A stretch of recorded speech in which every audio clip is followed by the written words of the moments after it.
Committee will come to order. Without objection, the chair may declare the committee in recess at any point in the hearing. I also want to admonish the audience that this is a public hearing, but we will not tolerate disruptions. Anybody who is disruptive will be removed and arrested. Today we continue our review of the FY25 budget request for the U.S. Army. I want to thank our witnesses for being here and for their service to our nation. The FY25 defense budget is extremely tight, and that's being generous. The FRA caps total defense spending at $895 billion for the year. That is less than 1% increase over FY24. When you factor in inflation, that 1% increase is actually a 2% decrease in defense spending. No service is hit harder than the Army. The Army continues to be the Pentagon's bill payer. The President's budget cuts operations and maintenance, putting readiness of the force at risk. It cuts Army research and development, including a 39% reduction in early-stage research and development projects that are critical to Army modernization efforts. It cuts procurement of combat vehicles and ammunition and proposes to cancel 2 major modernization programs. But for as bad as the budget request is for the Army, it will get much worse if Congress fails to pass the National Security Supplemental this week.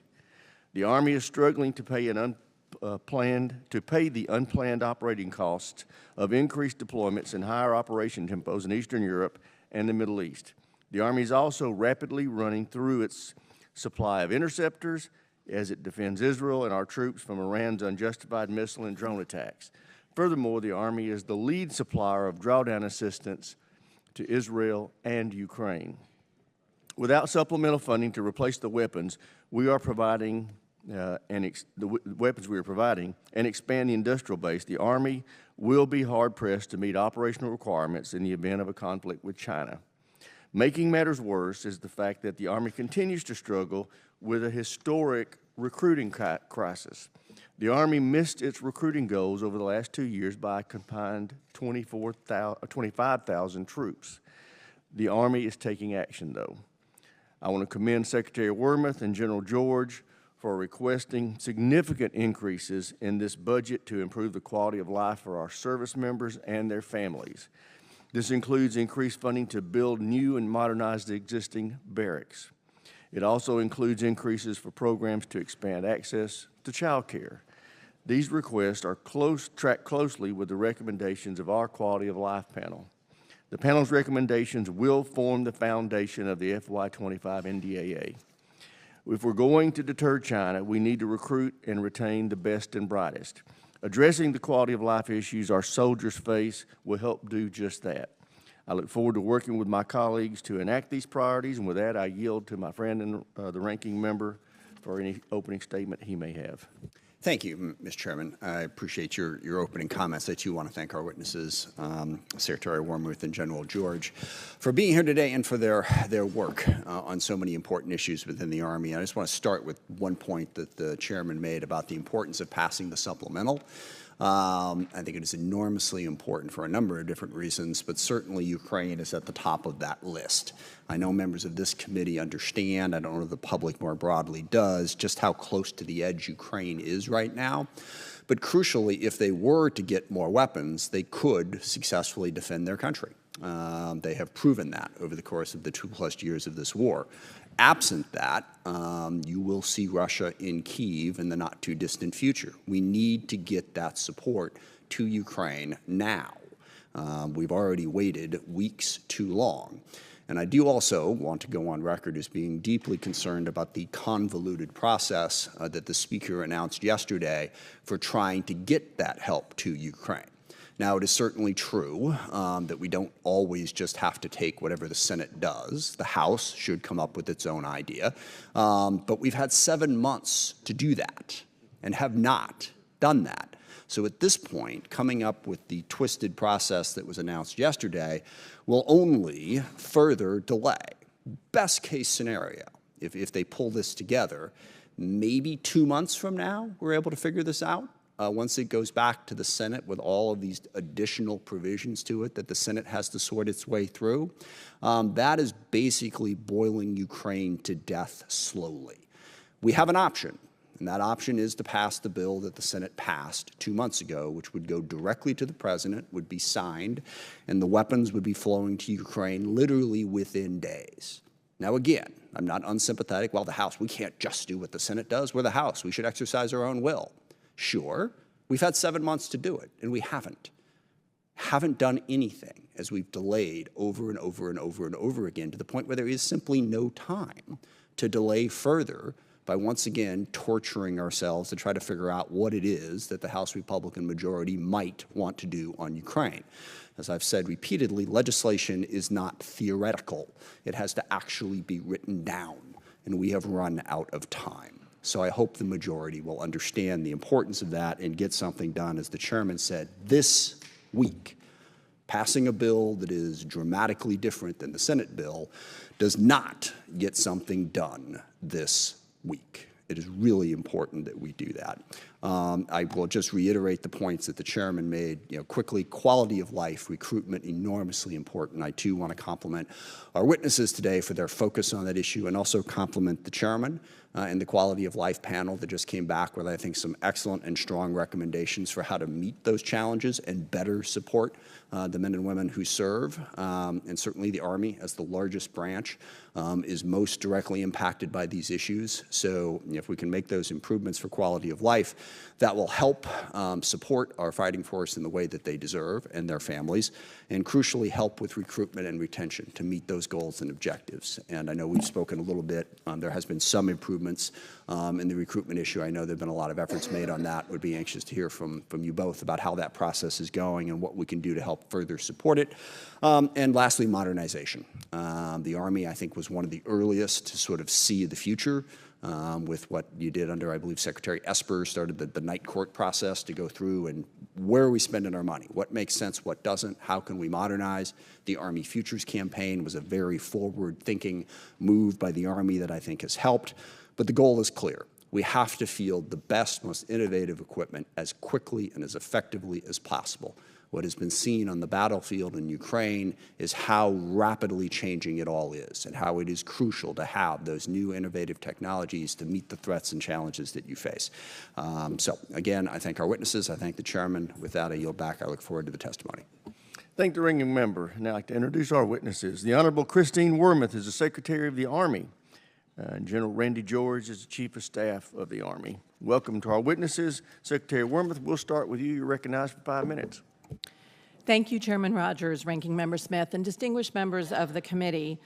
Thank you so much for your continued support of our soldiers, our Army civilians, and their families. General George and I appear before you today at a moment of profound transformation for the United States Army.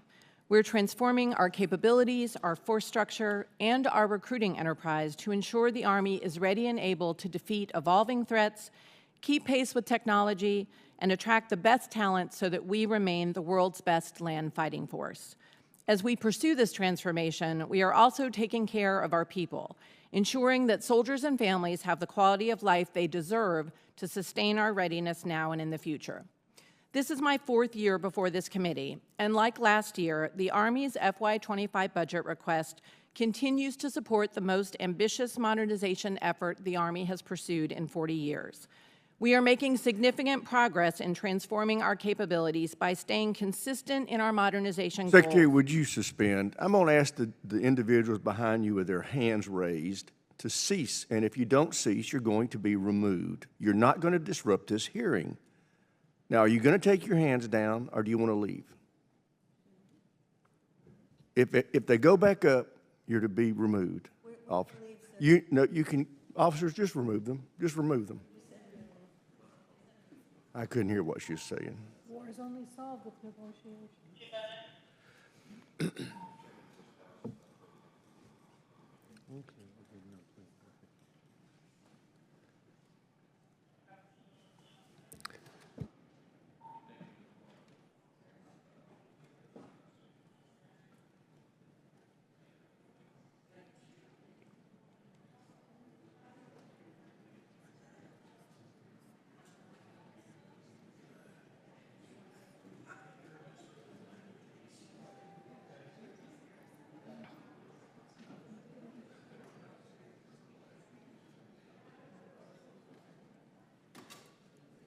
Thank you, Madam Secretary. You may continue.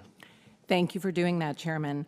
As I was saying, our modernization program is making good progress. The Next Generation Squad Weapon, Integrated Battle Command System, Mid-Range Capability, and Precision Strike Missile are just some examples of the critical new systems we've recently delivered. As we bring these systems into our inventory, we are also transforming our force structure to meet the priorities of the National Defense Strategy. Guided by the results of our total Army analysis process, we are building out new formations, such as our 5 multi-domain task forces that are equipped with the capabilities we need to conduct large-scale combat operations against technologically advanced military powers. And we are shrinking excess hollow force structure so that the units we have are manned and ready. While these force structure decisions bring down authorized troop levels by about 24,000 spaces, our decisions will actually, our goal is to increase the Army's authorized end strength from 445,000 to 470,000 by fiscal year 2029. To meet that goal, we are working around the clock to overcome our recruiting challenges, and we are making solid progress.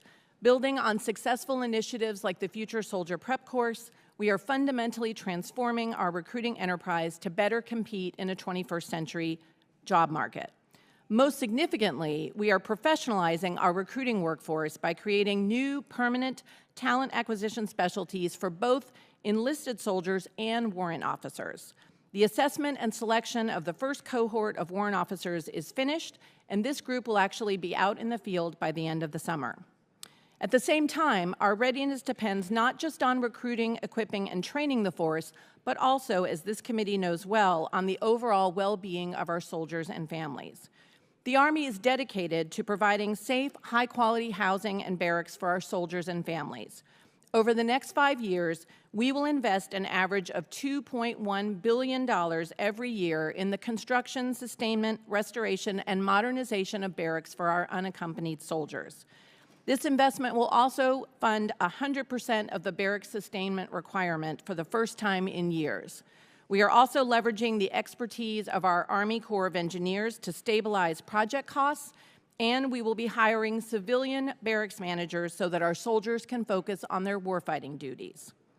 Physically and emotionally healthy soldiers are more resilient, higher performing, and less likely to engage in harmful behaviors. To build resilient soldiers, we are expanding health and holistic fitness programs to 71 of our active component brigades. We're investing in financial counseling services to ensure our soldiers know how to manage their money, and we're encouraging programs in our divisions that focus on soldier well-being. From a soldier's first day in the Army, we are focused on building cohesive teams, proactively working to reduce harmful behaviors and build positive climates in our formations. Even as we transform, and we must because it is a very dangerous world, we are continuing to provide combatant commands with trained and ready formations.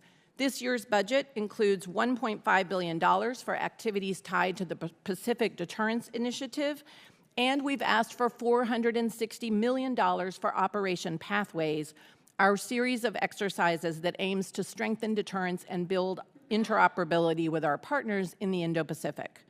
In Europe, our troops are demonstrating our commitment to deterring Russian aggression. The Army is leading the effort to support Ukraine, from training over 17,000 Ukrainian troops to providing hundreds of vehicles, weapon systems, and millions of munitions. In CENTCOM, our soldiers are mission-focused and standing ready to provide further support for Israel's defense and to enhance regional stability.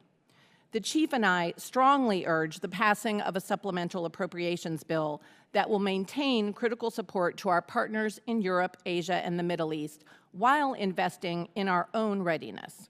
With your support, we'll continue to take care of our people and sustain the transformation that will keep our Army the best in the world. I'm proud of all that our soldiers and Army civilians are doing in service to the country and look forward to your questions. Thank you, Madam Secretary. General, you're recognized. Okay, thank you, Chairman. Chairman Rogers, Ranking Member Smith, distinguished members of the committee, thank you for the opportunity to talk to you today about our Army. The world is more volatile today than I've seen it in my 36-year career, and there is clearer cooperation between adversaries than we've seen in a while. A spark in any region could have global impacts. Meanwhile, the character war is changing rapidly, which we see from what is happening on battlefields in Ukraine and in the Middle East. Our Army is as important to the joint force as it has ever been. We must deter war everywhere and be ready to respond anywhere. So we are focused on providing the best Army with the budget we are given. Our soldiers deserve it, the joint team deserves it, and our nation deserves it. And that means making some tough decisions and finding ways to get better every day. As the Secretary already highlighted, our planned investments reflected in the FY25 budget will help our Army win the future fight and ensure that our soldiers and their families remain ready and resilient. Across the Army, we are learning from global events and continuously transforming how we operate, how we train, and how we equip. And I'd like to highlight a handful of things. We're learning that designs for things like unmanned systems must be modular, adaptable, and software defined. We are working to get relevant technology into the hands of our soldiers immediately. We are learning that counter-unmanned systems must evolve as the threat does to protect our formations and critical infrastructure. We are also moving out on that while being mindful of the cost curve. We need cheaper solutions. We are learning that in some cases, the right tech already exists to support transformation. For instance, the tech exists to make our command and control nodes more mobile, low signature, and more effective. And we are fixing our network. And we are building our magazine depth and modernizing our organic industrial base because we know that wars never end as quickly as we hope, and they take a lot of ammo. We are also transforming how we recruit, ensuring that we have the right talent and right tech, and that we are getting the word out about how our Army is a great place to serve because of our mission and our people. Finally, we are also looking at where we need to reimagine our processes and where we can afford to stop doing things that don't support our warfighting mission or building cohesive teams. I'm proud of what our soldiers are doing around the world to help defend our country. Thank you for your support, and I look forward to your questions. Thank the General. And I would like to make an announcement. For members here, please use the ante-room for your entering and leaving the chamber. It is discourteous to our witnesses and distracting to the panelists to have all this activity going through these doors back there. So I would urge members back in the offices, or staff of members back in their offices, to advise their members of that. I recognize myself for first questions. To the both of you, can you lay out the risks that you're taking in this budget as a result of pressure from ongoing high levels of inflation and top-line spending cap?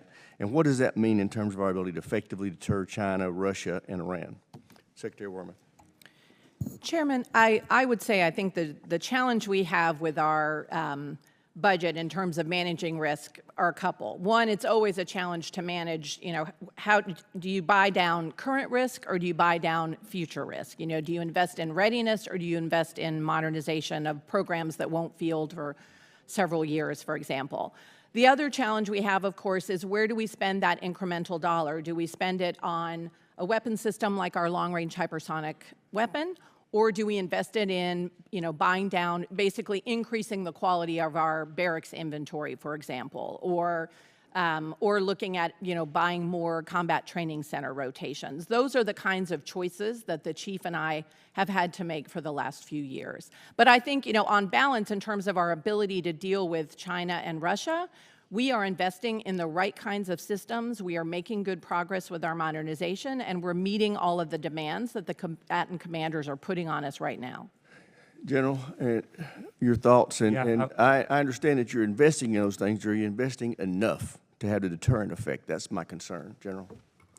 Yeah, Chairman, I would. There's a couple of things that we put in that I put in the unfunded my unfunded priority list. If we had another dollar that we would spend on, and some of that has to do counter-UAS, for example, is a large portion that's in there. And some of that, since we submitted this budget, is how the world has changed and things that I think that we need to get after. And then I think what you'll also see in there, we've invested a lot in munitions and building our, our magazine depth that we both talked about up front. But there was a couple of areas that we could, if we had another dollar, that we would increase and maximize to whatever the extent of production that we could in magazine depth as well. But I agree with the Secretary. I think we're investing in the things that we need to invest in. I think we're seeing that with specifically long-range precision fires and what's coming online, what we're doing to invest in integrated air and missile defense and how important that is. And then counter UAS is something that I think we have a lot of that in our budget, and we'll need to turn faster on that. Okay, Secretary Wormuth, we've talked about, and you heard me make reference to it in my opening statement, the recruiting headwinds y'all been facing. How significant do you think the improvements in quality of life, the measures that we're proposing, that you've requested, are going to impact that recruiting problem? Chairman, I think, of course, it will be helpful the more we can point to quality barracks, competitive pay with the civilian sector, for example. I think where that's really going to help us is continuing to sustain our historically high retention. Honestly, in the data that we have, we don't see concerns from young Americans about whether the pay is competitive or even whether the barracks are good quality. But certainly, once folks join the Army, they see their earning statement, they see where they're living, and that shapes, I think, whether they want to stay in the Army. I think a lot of what we've done to see improvements in our recruiting has been opening up the Future Soldier Prep course, selecting our recruiters in a different way, and overhauling their training to help make them even more effective. So you don't think competitive pay is essential in the recruitment process? We haven't seen it as a concern. Young Americans basically right now see the pay as relatively competitive, of course, and I think that's partly because you all have passed a over 5% pay increase last year. There's a budget request for another pay increase this year. So I don't see that. The soldiers are not indicating that that's a huge concern, at least the folks who are looking at joining the Army. Okay. Chair recognizes ranking member. Thank you. Just following up on the modernization question, when you look at where it is most important for you to modernize, you look at the battlefield in Ukraine, drones, counter-drone, force protection, long-range fires, those are certainly the things that seem to be most important in a battlefield fight that you would be facing. And there's a lot of concern. We don't have the level of drone manufacturing, certainly in terms of ISR drones and all of that. So I think it's something like 90% of your average small, ISR drones are made in China. And what are we learning about what we're going to need to have adequate force protection against incoming threats? What are the key technologies and how are you developing them? And it's for both of you, but start with Secretary Wormuth. Certainly, and I know General George will want to build on this. Well, we are making significant investments in integrated air and missile defenses. So this budget has over $2 billion for systems like maneuverable SHORAD, which will go along with our infantry forces to provide them protection against things like drones. We have directed energy. We have a directed energy version of that, Congressman Smith, that's currently in CENTCOM. We think it's very important to invest in things like directed energy and high-powered microwaves. Sorry to interrupt, but just because I was over in the Middle East a couple times the last couple of months, and force protection is a huge focus, obviously. Is directed energy actually going to work? Because we've been talking about this forever, and it's not really fielded in any sort of comprehensive way. And have we gotten to the point where this technology is actually is it worth the investment? Is it going to help? Is it going to get us there? And is this going to happen, like, I don't know, in my lifetime? Our prototypes right now that are in CENTCOM are performing pretty well, and one of the reasons we sent them there is we want to see how they do in a desert environment. Anytime Right. you've got lasers with sand, but they're performing well. I think the more open question, which you alluded to, is can we get them to a place where they're affordable at scale? And that we are still working on. But I think there's a lot of promise with both lasers and high-powered microwaves, particularly against swarms. That's helpful. Sorry to interrupt. Go ahead. No, that's okay. Why don't I let the chief speak to some of the UAS issues? Yeah, Congressman, I think first, what we're focused on is a layered defense. You have to have a layered defense with, several different capabilities, so both kinetic and non-kinetic. As the Secretary mentioned, what we're doing over in the Middle East, we're actually we want the user tester, developer, all there together to make incremental improvements. We've seen that, for example, with the Coyote missile, and it's been very, very effective of doing that. So I think that that's what we're looking at broadly. You asked, what do we have to do to tie all this together? One of our big focus areas is the network. If you cannot command and control, you cannot be dispersed. I mean, what we know is that you can be seen right now given space and the ubiquitous sensors that are out there. So we have to lower our profile, and I think that's for everything that's on the battlefield. It's going to have to be more mobile, lower signature, and a lot of that technology exists right now, and that's what we're focused on doing so that we can tie all of these sensors together. But I agree, there's 3 places that I think we need to move faster in, and that's UAS, unmanned systems ourselves, counter UAS, and then EW, because that is changing in weeks. Right. And we need the flexibility, I think, to be able to change with that. And it's something the chairman and I have worked a great deal on. We need to give you more flexibility in terms of how you spend your money and how you make your investments. We're working on a variety of different ways to do that. I think the R&D, pretty good. Procurement still takes too long. I mean, if you've got an idea in those areas or, frankly, any innovative technology and you're a company out there, DoD will probably help you with the R&D.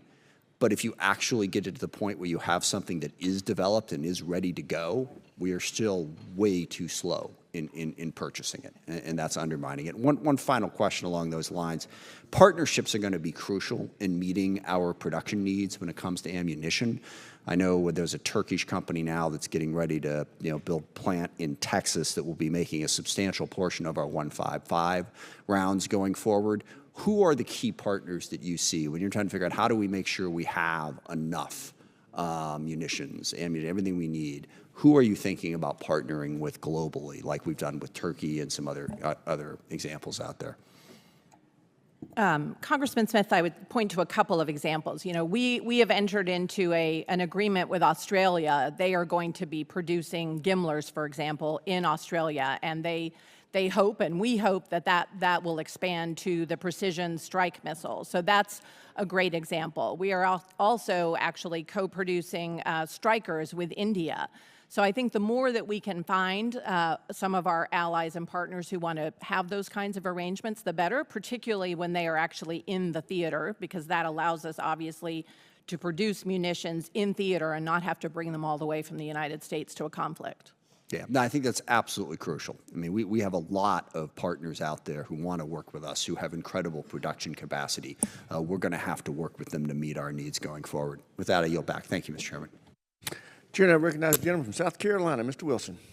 Thank you very much, Mr. Chairman, and thank both of you for service. As a 31-year veteran myself, and I had 3 sons serving in the Army, 1 year in Iraq, field artillery, another signal in Egypt, and my youngest, a year in Afghanistan. So Army service is very, very important to me. And that's why what we're into is so incredible. We need your leadership now more than ever. Today, the Army is engaged in multiple fronts across the globe. We find ourselves in a war we did not choose, of dictators with rule of gun invading democracies with rule of law. This, of course, began with war criminal Putin invading Ukraine on February 24, 2022, and then Iran puppets invading Israel on October 7th, with the Chinese Communist Party threatening Taiwan. We need peace through strength, protecting the border of Ukraine, Israel, Taiwan, and America. And sadly, with the Biden open borders, we have so many terrorists coming across into our country. What a risk of this coming in, and of 9/11 attacks across the United States. And we understand that attacks could be imminent, as the FBI has over and over again warned. It's vital that we maintain an Army able to rein in and project ready forces to defend our Constitution, our interest, and our foreign allies and partners. Secretary Wormuth, this weekend, we witnessed hundreds of drones and missiles by the regime in Tehran and its puppets against the people of Israel. I was grateful that despite the size of the attacks, Israel was able, with the United States, UK, France, our allies, to stop and defeat the threat. But this reinforces ready now U.S. military. Secretary, wouldn't a supplemental provide for the production of critical munitions and benefit our nation in building a robust defense industrial base? Yes, Congressman, it would actually. The passage of a supplemental would be crucial for the Army in a number of ways, but one of those ways is certainly allowing us to continue to strengthen our industrial base. For example, you've heard us talk a lot about our goal of getting to 100,000 rounds of 155 a month. If the supplemental does not pass, we will not be able to reach those production levels, and that's just one example. And I would also highlight that those munitions are made in American factories with American workers so that they benefit people right here in the United States. And that point just has got to be restated over and over, so thank you very much. And General Wormuth,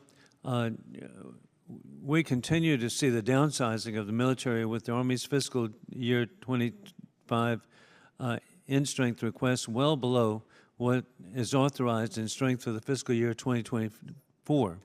I am grateful to represent the U.S. Army Training Command at Fort Jackson, South Carolina, where we have a great commander with Major General Jason Kelly, and he's done so much working with the TRADOC Commanding General, General Gary Brito, on running the Army's Future Soldier Prep Course.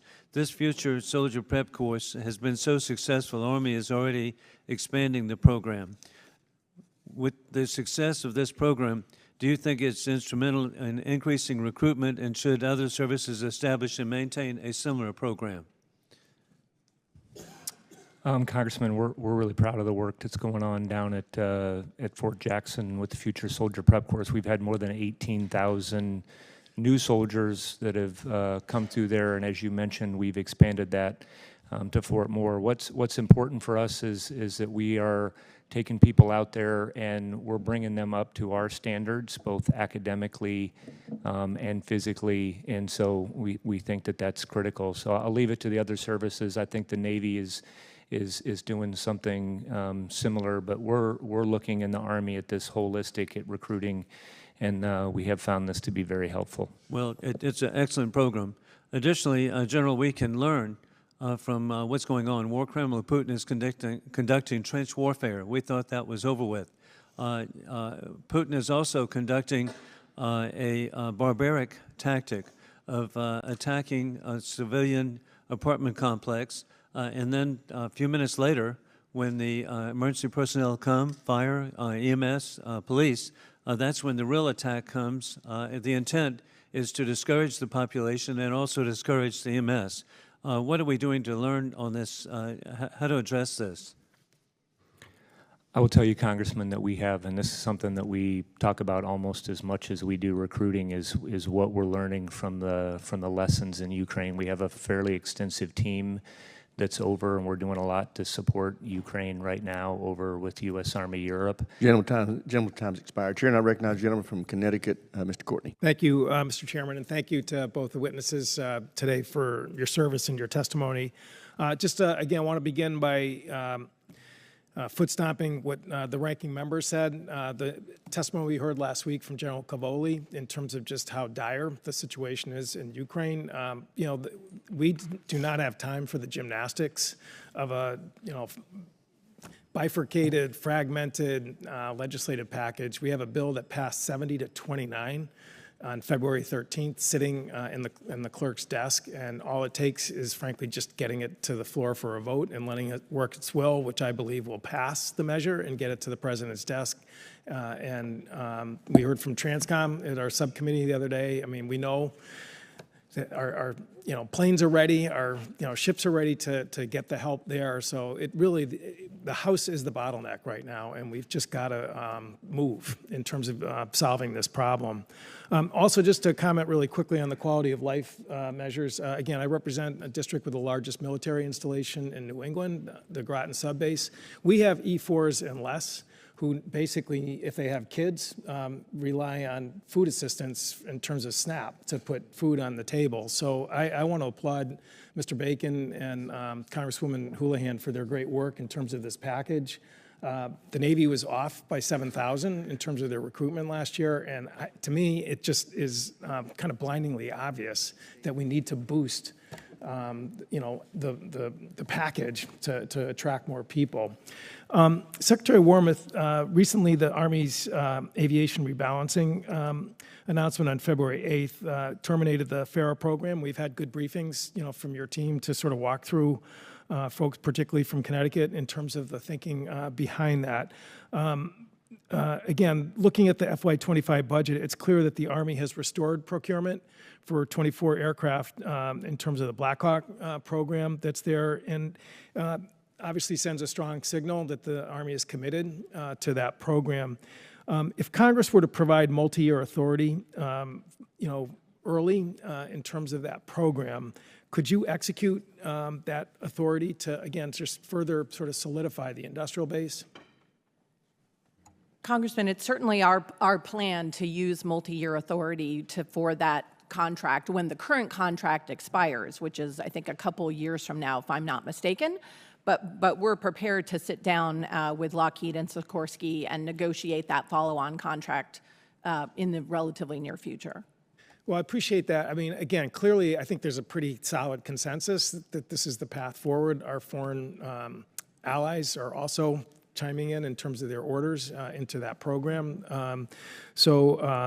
The benefits of early authority in terms of just price and as I said, stability is, in my opinion, very attractive, and hopefully we can continue to work with you and your office to try and achieve that goal. And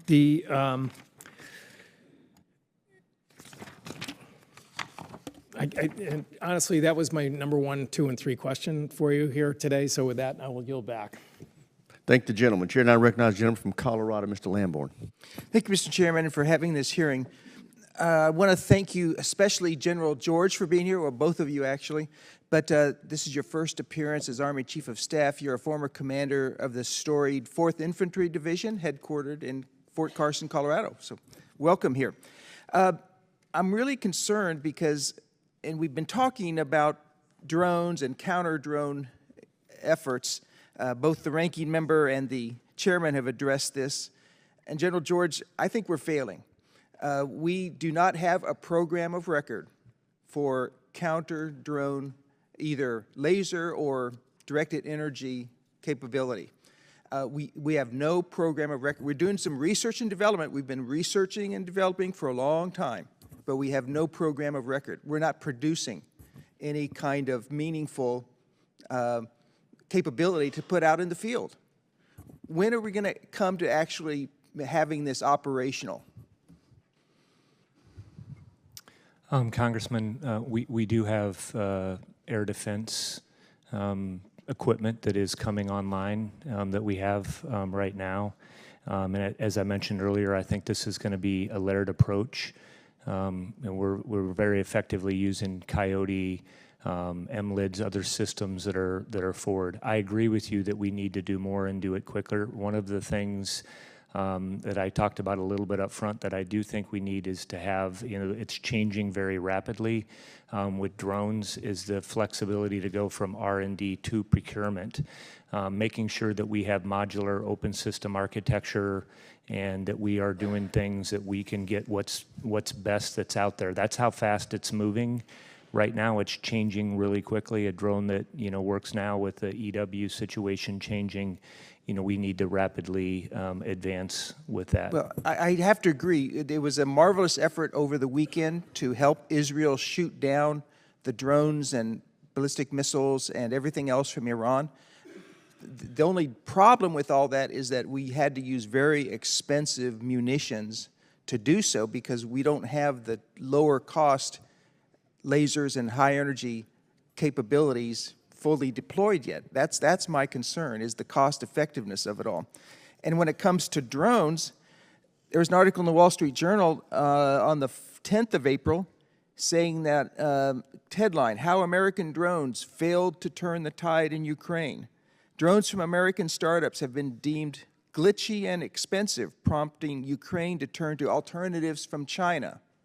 And this is bad news for the Pentagon, which needs a reliable supply of thousands of small unmanned aircraft. So on the offensive side, when are we going to have good drones that we can use in large numbers in places like CENTCOM? I'm pretty confident, Congressman, that we have the technology here stateside. I mean, I just was out at National Training Center and saw a UAS. It's the Ghost, and it was modular, very survivable in any EW environment. So I'm confident we can do that. Part of that is what I was mentioning earlier. I think we need to put the demand signal on them. So the world, fundamentally has changed here in the last 6 or 8 months. We were not able to reprogram. This gets back to something that's working. It's in R&D, and you want to buy additional capabilities of it, and because that's what companies are going to respond to. I think that flexibility would help us. Well, absolutely. I have to agree with you 1,000%. But I don't see that demand signal in the proposed budget. That's my concern. If I can shift gears, you know Fort Carson really well. You know the Pinyon Canyon training site, a premier, a jewel for training for the Army. But there's one problem, and there is that active pipeline that goes through part of that training range. Would you support researching and looking at ways of mitigating the limitations that pipeline puts on training at Pinyon Canyon? I'd certainly be interested in looking into that, Congressman, and we can follow up with you. I've trained at Pinyon Canyon a whole bunch. It's a great training area. I know our units are still getting after it right down in that training area, so absolutely can look at that and follow up with you. Thank you. Let's work on that. And I thank you so much. Thank you both for being here. Mr. Chairman, I yield back. Thank you, the gentleman. Chair, and I love the efficiency up here today. Recognize the gentleman from New Jersey, Mr. Norcross. Thank you, Chairman, and thank the witnesses for being here and having this very focused, at least what I'm hearing so far, is we're looking, at our industrial base. Obviously, we go back a few years, and it was the Night Corps where we reevaluated, quite frankly, everything that was on our agenda. And the idea that is a living document that you've made adjustments, I think, work extremely well in what you started there. We started probably 4.5 years ago building up the munitions industrial base because of the condition it was in. Quite frankly, if you went 4 years ago, you would think you're dropping back in time to the Second World War on some of the different facilities that we have. But the fact of the matter, and I heard the ranking member talk about the facility we're building down in Texas for the 155s, along with some Turkish partners. Secretary Wormuth, if you were to take a look back at how the Army is managing this industrial base, what items, I mean, we've expanded many of them, what still causes you concern in our industrial base? And let me ask that question in lieu of the supplemental, which everything we did to get ready, unless the supplemental comes through, just sits there and wait. Could you touch base on where you see we've been and what the future is looking like? Certainly, Congressman. I think one of the, if there is a silver lining to the terrible invasion into Ukraine, it's been that it allowed us to sort of drop the scales from our eyes about the fragility of our industrial base. And I think, thanks to a lot of the resources that you all have provided here on Capitol Hill, we've been able to invest both in the Army's own organic industrial base, places like Scranton, Holston, Radford, as well as work with our partners in industry to see them invest in their industrial base so that we can create more munitions. I think the two pieces, separate from the supplemental, which we very much need to be able to realize some of what we've done with the industrial base, two things I think we still need to work on. One is working with our partners in industry to help them to continue to identify where do they have difficulties sourcing particular components or materials for things like explosives and propellants. And then the other place that's been very helpful is multi-year authority. You all gave us multi-year authority for GMLRS, for example, for the PAC-3 MSE.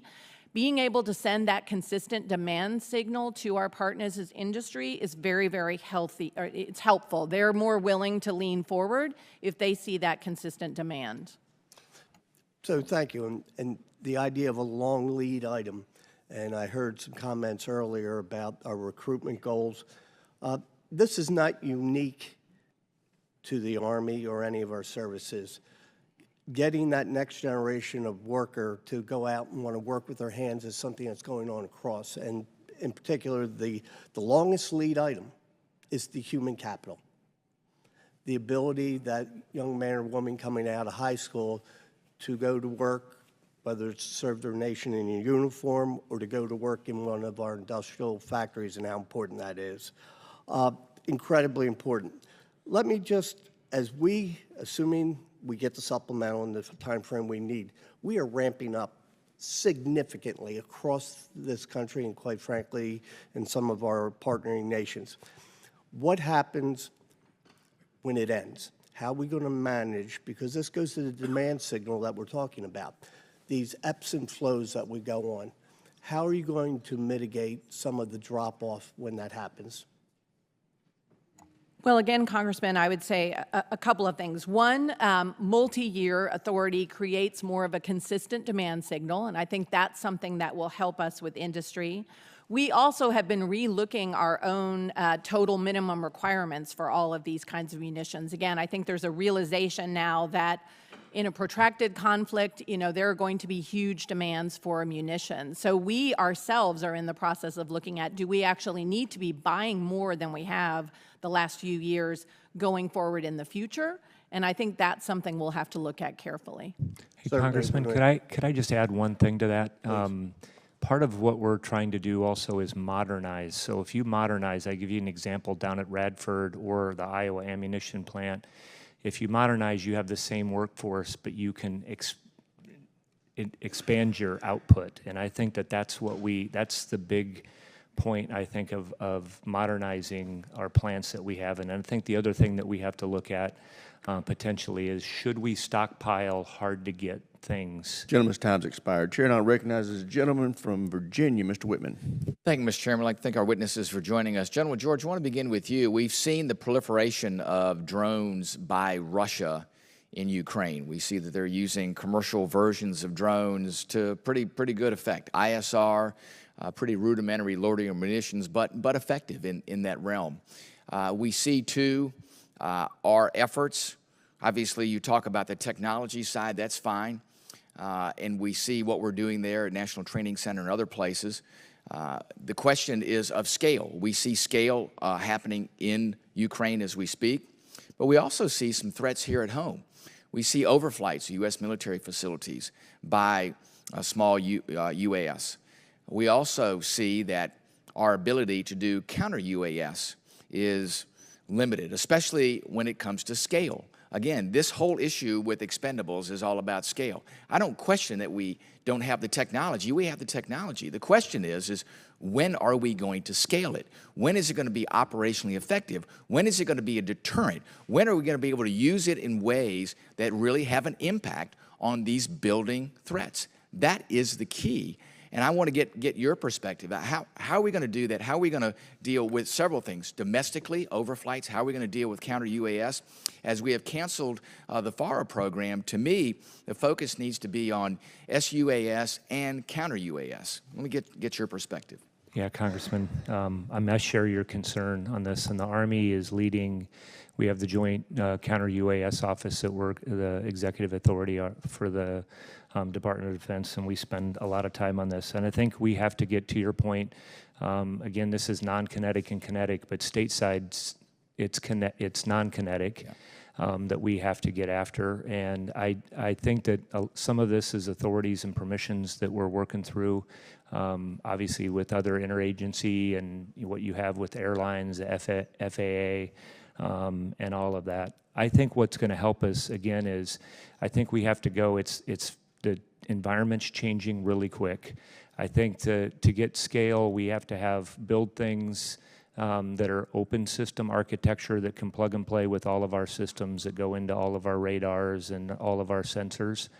And then we buy the best thing that's out there on the market and continuing to do that. And that's kind of where I think our point is on flexible funding. If you could go from R&D, you got systems that were working, you could buy it very quickly. And I think that's in UAS, counter-UAS, and EW systems. I think we're going to have to be on a faster schedule. Listen, I agree. We have to operate at the speed of relevance. We send the demand signal. I think the technology is there. The key is we have to take some risk. It's not going to be the 100% solution that's going to happen immediately. We want the 80% solution that can be delivered next week, next month. That, I think, is the key. Secretary Wormuth, let me ask you, another element, logistics in the Indo-Pacific, key. Army, in order to get around, needs watercraft. As we know, the Army's gone through a period of time where now watercraft's back in the game. Fort Eustis, Virginia, the logistics center, being able to move and put that temporary facility there going into Gaza. It brings to light the key for logistics in Army watercraft. The Army, unfortunately, through the years has been divesting in watercraft. Now you look at testing and Project Convergence with the Navy and Marine Corps figuring out, hey, what should the future hold? Give me your perspective. It seems like we are on a roller coaster here. You know, we sell watercraft, and now we're going to get back in the business of buying watercraft. What's the Army's vision for the logistical need, especially in the Pacific, for Army watercraft? Listen, our sailors are great, and our soldiers are great, but until they can walk on water, we got to put them in watercraft. Thank you, Congressman. I will say I was a little surprised when I came in as Secretary of the Army to see the extent to which the Army had divested its watercraft because the distances in Indo-Pacific are obviously considerable. So we are trying to reinvest in watercraft. You know, we're going to have a composite watercraft company in Japan very soon. We are looking at, frankly, trying to find ways to build up our watercraft capability maybe in a way that's a little bit more cost affordable. So I think we're going to be looking at leasing and some other options, but we are making a significant investment in watercraft. You know, another part of contested logistics is obviously pre-positioned equipment. We've got to be working on that. And we've got to be continuing to work with our allies and partners in the region to gain greater access and basing opportunities, which is also really important. Yeah. One key measure in SUAS, counter-UAS, Army watercraft, the speed of relevance matters. Thank you, Mr. Chairman. I yield back. Thank the gentleman. Chair, and I recognize the gentlelady from Pennsylvania, Ms. Houlihan. Thank you, Mr. Chair, and thank you so much for the opportunity to talk to you all today. I'm going to start with where the chairman and the ranking member started, focusing on the urgency, the sense of urgency, the dire urgency of getting our supplemental passed as it stands from the Senate is the only path that I think many of us see to happen. I would like to not be political, but have to be for a moment. We just recently discovered that votes were going to be canceled in the June timeframe so that a large contingency of the House could go to D-Day observations for the 80th. And there seems to be a lack of understanding of the irony of us piling into aircraft to go overseas to honor and observe the 80th of D-Day without understanding the history that went behind that and the fact that the United States remained largely isolated for a very long period of time, arguably way too long, and then we ended up in a global war, a world war. And I worry that we're heading towards a World War III if we don't do the right thing by voting for the supplemental and voting for it now. It has been now, I think, since October that we've had the opportunity to do something, do the right thing, and we haven't done that. And speaking to World War III, I do not want to see our men and women in uniform engaged in any way, shape, or form in any sort of conflict on any soil. But we do have to face that. You all said that in your testimony, that this is one of the scariest times in your careers in terms of what's going on around the world. And so we need to think about our readiness. We need to think about the men and women who are in uniform. And so that's why the work, I think, of the Quality of Life panel has been quite essential, so that we're preparing for the fact that we want to make sure that we have the best military in the world, which I believe that we do. So my first question to you would be to talk a little bit about the Quality of Life panel. There were 5 categories: member pay, spouse employment, child care, housing, and health care. I would love to know from each of you which of those resonates most, do you think, with you? Well, Congresswoman, I think they're all pretty darn important, you know, and I want to first thank the Quality of Life panel for the work that you all have done. And I think a lot of what we've tried to put in our budget is consistent with the recommendations that you all made. You know, we have a very significant investment in barracks. I think that is absolutely critical. They're just too many instances that I've seen myself where I've gone and seen barracks that just are not acceptable. So that's key. I think we do want to continue to look at making sure that our soldiers are being compensated competitively with their civilian counterparts. Healthcare and childcare is really important. We have, frankly, I think keeping families in the Army, childcare is really important. And we have been investing in CDCs. We've also really been trying to focus on staffing at our CDCs, because if we can get the percentage of staff closer to 90%, we're better able to take kids off the wait list. That's a challenge in a lot of different places, but we're very focused on that. We're giving recruiting bonuses to our child care workers, retention bonuses. So that is really important. And I think spouse employment is another piece of keeping people in the Army. I think one of the best things we've done there is the Career Accelerator Pilot, which is a 12-week sort of paid fellowship to put spouses in companies in small firms that eventually lead to permanent employment. And about 40% of the participants now are Army spouses. So that's a few things. I appreciate it. In general. Yeah, I'll just comment. I mean, there's, Congresswoman, there's always been 5 buckets when I've been a commander. And 4 of them are on there. The other one I would add that's always important to family is schools, where you're going to go to school in the local area. And for us, I think it depends. The approach that we're trying to take is that every location is a little bit different. I was just up at Joint Base Lewis McChord up in Washington and Tacoma, Washington. Housing and CDCs were the two, the challenge right there. And they're everybody's struggling to hire workers on and off base. And I think that that's going to be our challenge, is that we're going to need the flexibility to get after solutions locally, because everywhere is a little bit different. Housing is also a problem there. In other areas, it may be, spouse employment or schools. And that's the kind of the approach that we're trying to take with these. I absolutely look forward to working with you guys and with the committee on the next NDAA on these really essential issues. And I agree with you, having grown up in the military as a military child, your school really mattered. Every year moving a different school and a different set of rules, it definitely affects the family. Thank you, and I yield back. Gentlelady yields back. The chair now recognizes the gentleman from Georgia, Mr. Scott. Thank you, Mr. Chairman.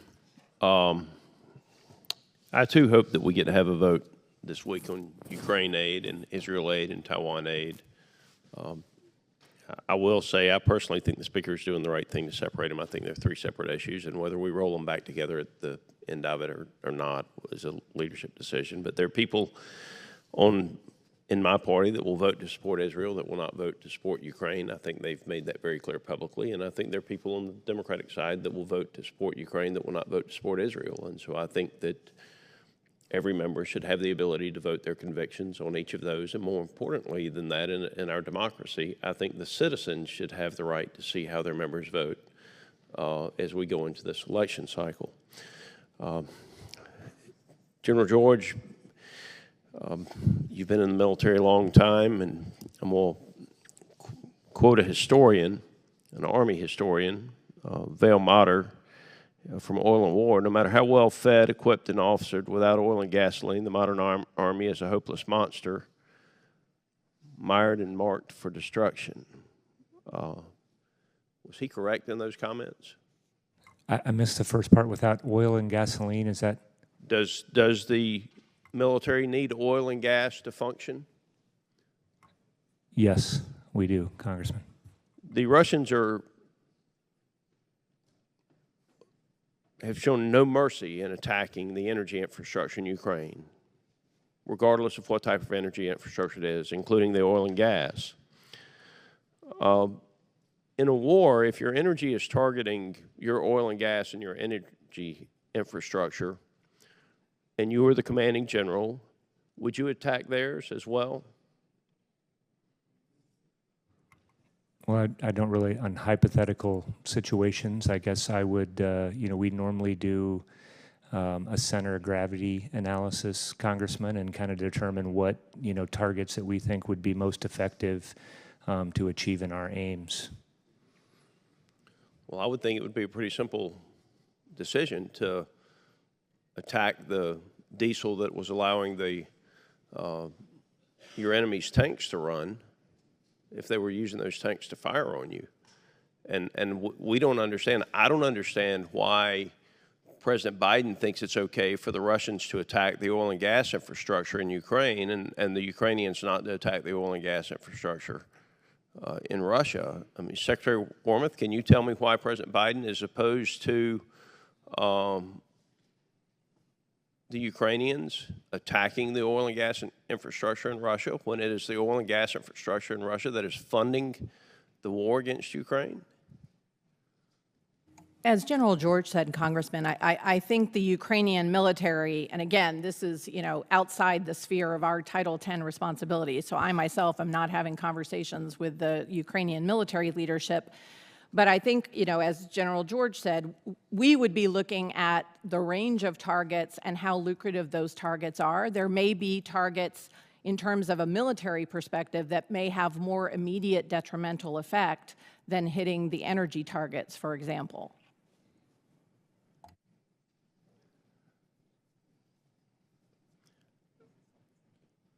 You know good and damn well in a war, when someone's firing at you, you fire back at them. That's all there is to it. You can't let them attack your oil and gas infrastructure and your energy supply and you not attack theirs. Even if they're not attacking yours, if you want to win, you're going to attack theirs. That's just all there is to it. I would only add, Congressman, that given the relative scarcity of munitions that the Ukrainians have at this point, in part because they're waiting for us to pass the supplemental. Madam Secretary, with all due respect, the reasons the Russians have as many weapons as they have is because Joe Biden did not enforce the sanctions against Russia. And Putin took all of that money from his growing economy and he put it into weapons manufacturing. If Joe Biden had enforced the sanctions against the Russians, Putin would not have the weapons that he has, and he would not have been able to rebuild the military that he has. I hope we get the supplemental done. I hope we get the supplemental done. But the White House has not done their job in helping to win this war. I yield. Chair, I recognize the gentleman from Massachusetts, Mr. Moulton. I just got to say, I mean, the hypocrisy, the utter hypocrisy of House Republicans refusing for clearly political reasons to pass Ukraine aid and then blaming Joe Biden. I mean, I have been critical of certain aspects of this Ukraine war. I'm not afraid to criticize a Democratic administration. But the alternative is a president who has said and has proven he will support Putin and Russia. That's the alternative here. It's amazing. To focus for a second on China, General George, can you just articulate to me what the Army's strategy is in the Pacific? The Marine Corps has laid out a very clear strategy for how the Marine Corps will be used to deter and counter a Chinese aggression in the Pacific. What is the Army's role? Congressman, thanks for the question. First, we're a global Army, and we're very busy around the world. One of the things that we have not done as busy as we've been, we have been very focused in our forces out in the Pacific. And what I always say is that there's no such thing as an air or maritime theater. It's a joint theater, and I think the Army plays a huge role over there. So I'll run down and give you some of the examples. I think we've seen just how effective and hard to target land-based long-range precision fires are. We're continuing to add those, and right now we have the medium-range capability that's actually out and exercising with our partners out in the Indo-Pacific. I think that we bring integrated air and missile defense to the joint force and to our partners and assisting with that. I think the Army plays a huge role in contested logistics. The question came up earlier before, so it's pre-positioned stocks and what we're going to do. Those are going to be joint missions that are over there. So I think we have a big role, and I'd end with command and control because I think that that's something that we have exercise on a daily basis around the world in large-scale operations. And I know you're ready to go to war today if that's necessary, but are we where we need to be for the China fight in the Pacific, or do we have more work to do? How we're looking at this is I think we got to get better every day, and I mean that's what we're tasking everybody to do. I think we need to grow ADA forces is one as an example that I think, and we talked about getting, recruiting more and growing that capability. But I think we're on a great path forward with the capabilities that we have, and now it's just expanding those capabilities. Yeah, so that's exactly my concern. You've hit the nail on the head, General. The capabilities that we have. A lot of your modernization efforts seem to be on modernizing existing capabilities, and yet in the war in Ukraine, we've seen how $5,000 drones can very easily take out $5 million tanks. Now, the Marine Corps has a much more aggressive modernization program where they're just saying, we got to move on. We make some tough divestitures, not saying that you can't find some use for a tank, but the Marine Corps has said, we're going to get rid of tanks. We're going to invest in long-range rockets and missiles. We're going to do things to fundamentally change the nature and constitution of Marine rifle units at the lowest level to make them more lethal and effective in today's world.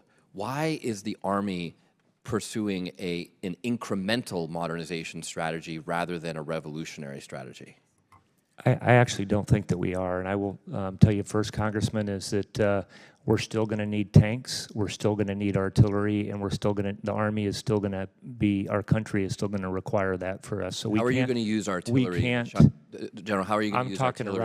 I'm talking around the world, and we are going to need that capability in other places, but we are. Are you divesting of any of it? We are making adjustments. We're buying additional long-range fires.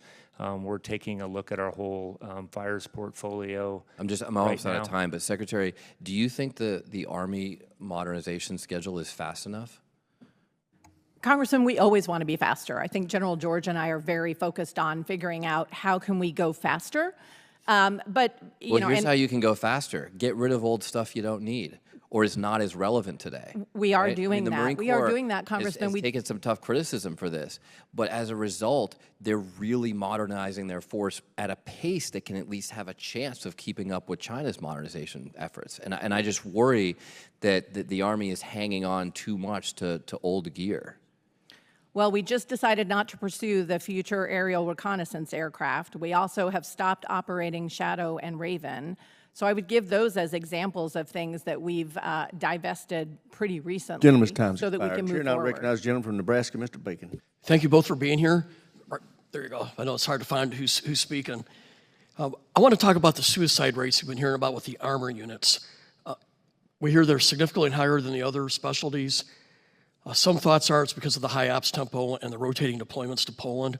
What is your assessment of why the suicide rates are significantly higher for armor personnel? Congressman, we are looking into that because we want to better understand it. Our data shows actually that the suicide rates are higher actually in our Stryker units. They're higher generally in Stryker, armored, and light infantry. So it's not just the armor folks, and I'm not even sure that the armored units are having the highest rates, but we want to understand what's happening there. I do worry about the op tempo for those units. And one of the things that we are going to do and are already doing for a number of reasons, but to include trying to make sure we're reducing pressure on those soldiers, is lengthening the windows in rearm. We had said that basically they would have 8 months to deploy, 8 months to come back and do modernization. And we found that in reality, they just can't move that fast. So we're going to lengthen those windows to give them more time. But we're going to look further into that because we obviously want to prevent suicides everywhere we possibly can. You're right. I have just one source, so maybe that data isn't right, but it was concerning to read. It's absolutely concerning, and we share that, and I'd be happy to follow up with you and have our folks talk in more about the data that we have. Is there any thought about permanent basing in Poland? I think, there are pros and cons associated with permanent basing. It's going to be overseas military construction. We would want to build schools and the kinds of amenities that our families would need. Certainly that would have some benefits in terms of operational tempo, and I think the Poles, I'm sure, would be very interested in hosting us in a permanent way. But I think, we'll continue to look at those kinds of issues as we look at force posture in Europe going forward. Okay, can I mention just one thing, Congressman? Yes, sir. The other thing we've done is made an adjustment on this. For example, we had an ABCT that was rotating to Korea. It's now a Stryker unit that's doing that.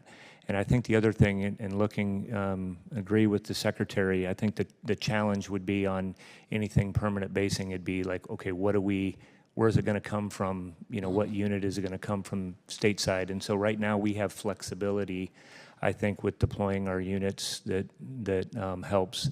And there's probably other things that we need to grow right now if we're going to grow a new unit like air defense artillery or counter UAS batteries or some of those other capabilities. Thank you. Turning to barracks, I appreciate your plan for increasing your spending and trying to repair the damage that's been done over the last decade. And you've already addressed this, so I won't drill into that so much. But I am curious, how did we get there? Because when I was the commander at Ramstein in 2008-9, I was commander at Offutt 2011-12, I had 4-star generals inspecting the dorms. And if they would have been bad, I would have got fired. So I'm trying to figure out what happened in Army, but it seems to be in all the services where we let the standards decrease to the level we did. Because I'm just trying to understand it. Any thoughts on that? Congressman, my view is there are a lot of factors at play. It's a little bit like recruiting. A lot of things went into it. We didn't kind of get into the crisis overnight. And I think it's a little bit the same with barracks. Part of it is, we have an enormous inventory. We have the biggest inventory of barracks of any service. A lot of our barracks are in places where we're experiencing climate change and the temperature is increasing, the humidity is increasing, and all of that makes maintaining barracks more complicated. Some of it, frankly, I'm sad to say, is the harvest of sequestration, if you will. We went in and we basically cut lots of folks out of our departments of public works all across installations all across the country, and that meant we had fewer people overseeing the barracks. And some of it is, I think, the Army has always struggled to find enough to invest in barracks and do modernization and other things. So I think there's a lot of things that went into it, but we are very committed now to doing everything we can to get out of it. Thank you. With 30 seconds left, I'll yield the remainder of my time back. Very generous of you. Chair now recognizes the gentleman from California, Mr. Garamendi. Thank you. I'll take the 5 minutes, 30 seconds. Thank you. No. I really want to follow up on what the ranking member, Mr. Smith, raised early on, and that has to do with the process of getting a supplemental done. It appears as though we're headed for a very complex mechanism that may very well cause significant delay in the enactment of the supplemental. And so for Secretary Wormuth and General George, could you speak to the imminency of the problem of not having a supplemental for these many months? In fact, it's been 1 year since the Congress has voted for any support for Ukraine. So if you could speak to the nature of the problem that you're facing. Certainly, Congressman. First of all, I think in terms of the imminence issue, as General Cavoli said when he was here last week, I believe, the Ukrainians are in dire need. They are running very low on ammunition. They're running very low on Patriot interceptors, the things that they need to intercept all the missiles that the Russians are launching at them. And the sooner the supplemental passes, the sooner we can turn the spigot back on. He actually said a matter of a few weeks and then redefined it to probably 3 weeks. Get it done or else. Yeah, it is very concerning. It is very concerning. And for the Army, in terms of imminence, we have been cash flowing almost $800 million to support largely the Ukrainians, all of the training that we've done for them, but also some of the work we've done in CENTCOM.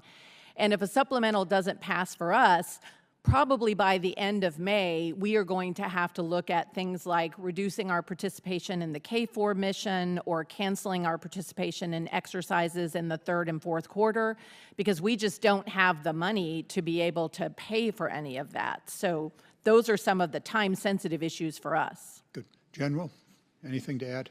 Yeah, the only other time-sensitive thing that I would add to what the Secretary mentioned is the question came up earlier about magazine depth and 155s. Every bit we're waiting, we are not modernizing our own industrial base, and we're not actually increasing our own magazine depth. We will be able to go to 100,000 rounds of 155 millimeter a month. for production, but without the supplemental, we'll stop well short of that. So I think that that's what it does for us as well. Thank you. Very few of us are left here, both Democrat and Republican, but this is here and now. The problem that Ranking Member Smith pointed out at the outset of this hearing is very, very real. Add any bell and whistle to the supplemental that was passed by the Senate, and the delay will be substantial, well past the dates that were given to us by General Cavoli and by General George and by Secretary Wormuth. We really cannot play this game any longer. It's on us to get it done, and specifically it's on our Republican colleagues. Don't play a game. Don't try to seek perfection. I do have another set of issues that I want to put on the table.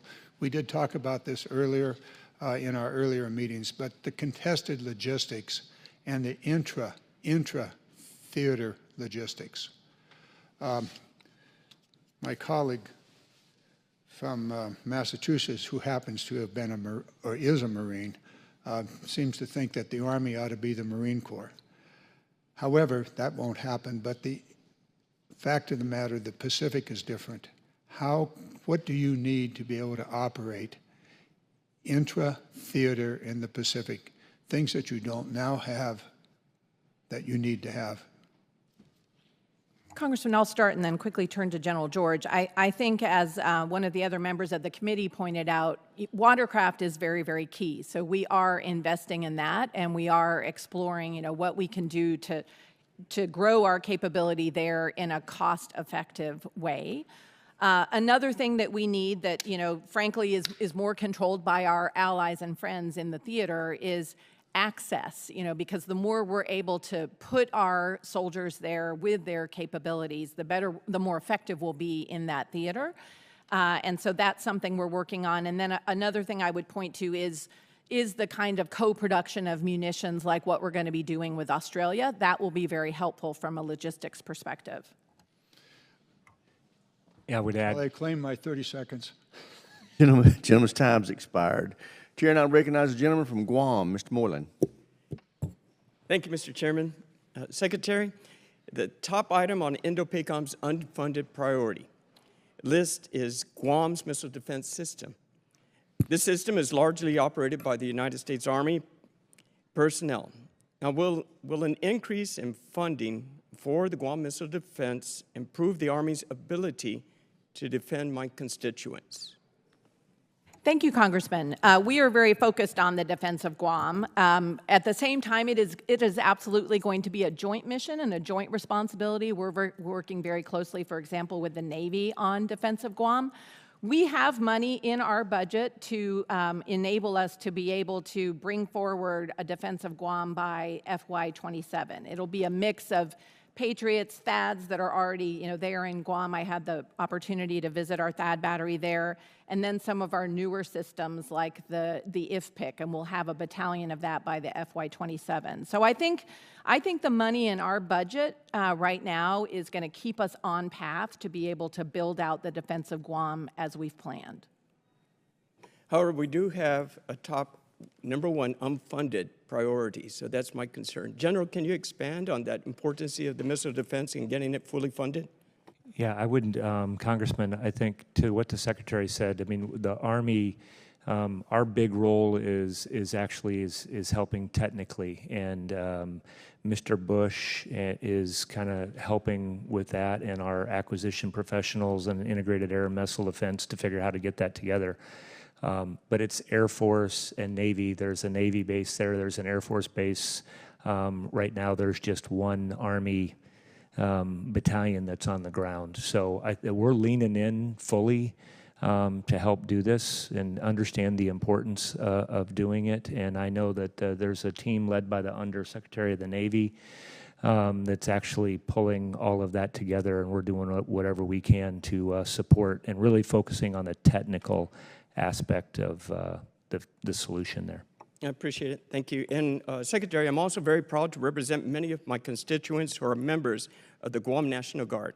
Brigadier General Cruz, the Adjutant General of Guam Guard, relayed to me his wish to have closeness and presence amongst the forces on island.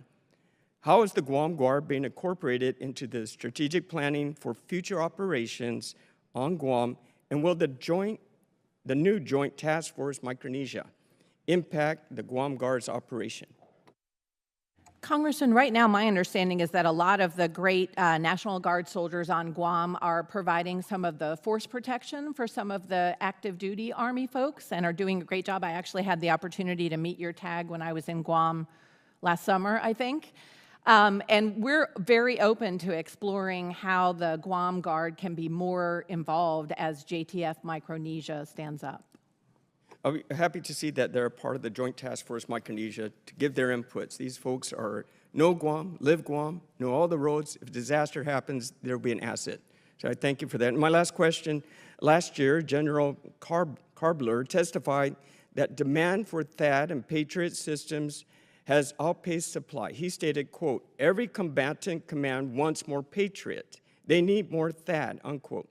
So has anything changed with the respect to this demand signal, especially for Indo-PACOM with respect to Guam? Congressman, we continue to see huge demand for our air defenders, whether it's Patriot, THAAD, you know, with everything happening in the Middle East right now, they're wanted there, they're wanted in Indo-PACOM, they're wanted in EUCOM. What we are doing, in addition to growing our capabilities, is we are growing our force structure for our air defenders. So we are trying to we're creating an additional Patriot battalion over the next several years, and we're also creating new, what we call indirect fire protection capability battalions. So we're trying to grow our air defender community to give us more supply. Thank you for your testimonies, Mr. Chairman. I yield back. I thank the gentleman. Chair, and I recognize the gentlelady from Michigan, Ms. Slotkin. Thank you, Mr. Chairman. I just will reiterate the calls of so many of my colleagues on the urgency, which you all have articulated, of getting our supplemental package, bipartisan package, voted on this week in the House. And I just want to say, since we've been in here, there's been rumors on Twitter that, again, on the Republican side, there is a threat to Speaker Johnson, a potential motion to vacate, to remove him because of this vote. And I just want to say very openly and publicly that there is a bunch of Democrats willing to have a conversation about helping in that scenario if it means we get this supplemental through this week. That's how important this is to national security, to America's leadership role in the world, to making sure that Ukraine is not rolled, the first time a democracy would be rolled since World War II. So I just want to state that outright. It is insane to me that we are so desperate in Ukraine that the Pentagon notified with the Department of Justice the transfer of Iranian weapons that we seized off of Yemen to Ukraine. And the insanity of that, I think, is lost, I hope, on no one. So in any case, you all know the consequences of that. Shifting gears, Secretary Wormuth, it's great to see you. Thank you for coming to Michigan and seeing all the great ground vehicles that we make in Michigan. Obviously, that's our sweet spot and our skill set. And I just want to ask you a number of questions. They're not trick questions. It's just to help us grapple with what we are growing concern over in Michigan, which is the threat of Chinese electric vehicles on the commercial side flooding the United States the way they've flooded the EU. So just a pure sort of yes or no question. I believe I know the answers, but would you support Chinese-produced cameras being put on our ground vehicles in the Army? No. Would you support Chinese radar technology being put on ground vehicles in the Army? No. Would you support Chinese-made LiDAR being used on ground vehicles in the Army? No, not if we can avoid it. Would you support Chinese software that would process all the information from those cameras, the radar, the LiDAR, in American military vehicles? Not combat vehicles, no. Okay. And my colleagues have, we've all taken a lot of votes on the threat of things like TikTok and the Chinese government having access to all this personal information of Americans. What I would pose is that we are about to have a big moment of inflection here with the possibility of the saturation of Chinese electric vehicles being sold in the United States. The first Chinese electric vehicle sold in Europe was in 2021. They now have up to 25% of market share.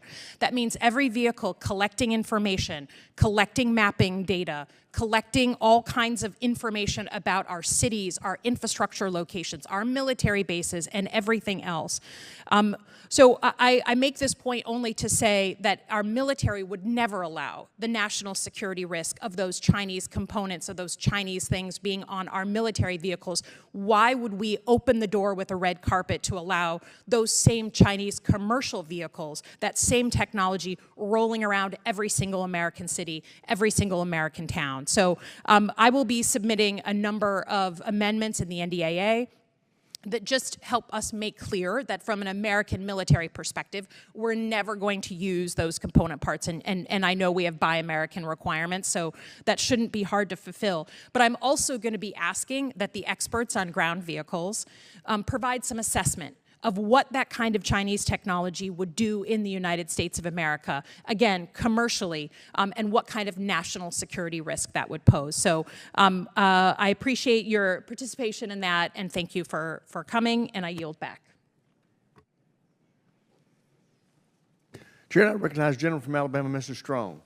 Thank you, Chairman Rogers, and thanks to each of our distinguished panel persons for being here today. Redstone Arsenal in my district is a federal center of excellence, but the Army gave us a start back in 1941, and because of that, every day is Army Day in Huntsville.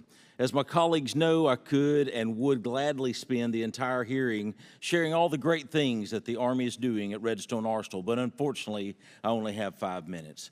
However, I'd be remiss if I didn't express excitement about the newest Army cross-function team, the All-Domain Sensing CFT, standing up shop at Redstone Arsenal. 4 out of 10 CFTs isn't too bad, if you ask me, and only further prove that you can't talk about Army priorities and modernization without talking about North Alabama. Secretary Wormuth, the FY 2018 NDAA mandated that mature MDA programs should be transferred to services. However, Congress repealed that requirement after sustained advocacy from the Pentagon, sharing how this would be highly disruptive, especially to programs like THAAD. Is this still the DoD's view that this would be disruptive? Congressman, there are a lot of conversations that happen inside of the Pentagon that I'm not necessarily always aware of, but I think at this point there's not any plan to transfer MDA responsibilities to the Army. Thank you. Given the sudden change of policy, this committee is going to need a very clear explanation as to why. Can I have your commitment to provide a written report on the reasoning?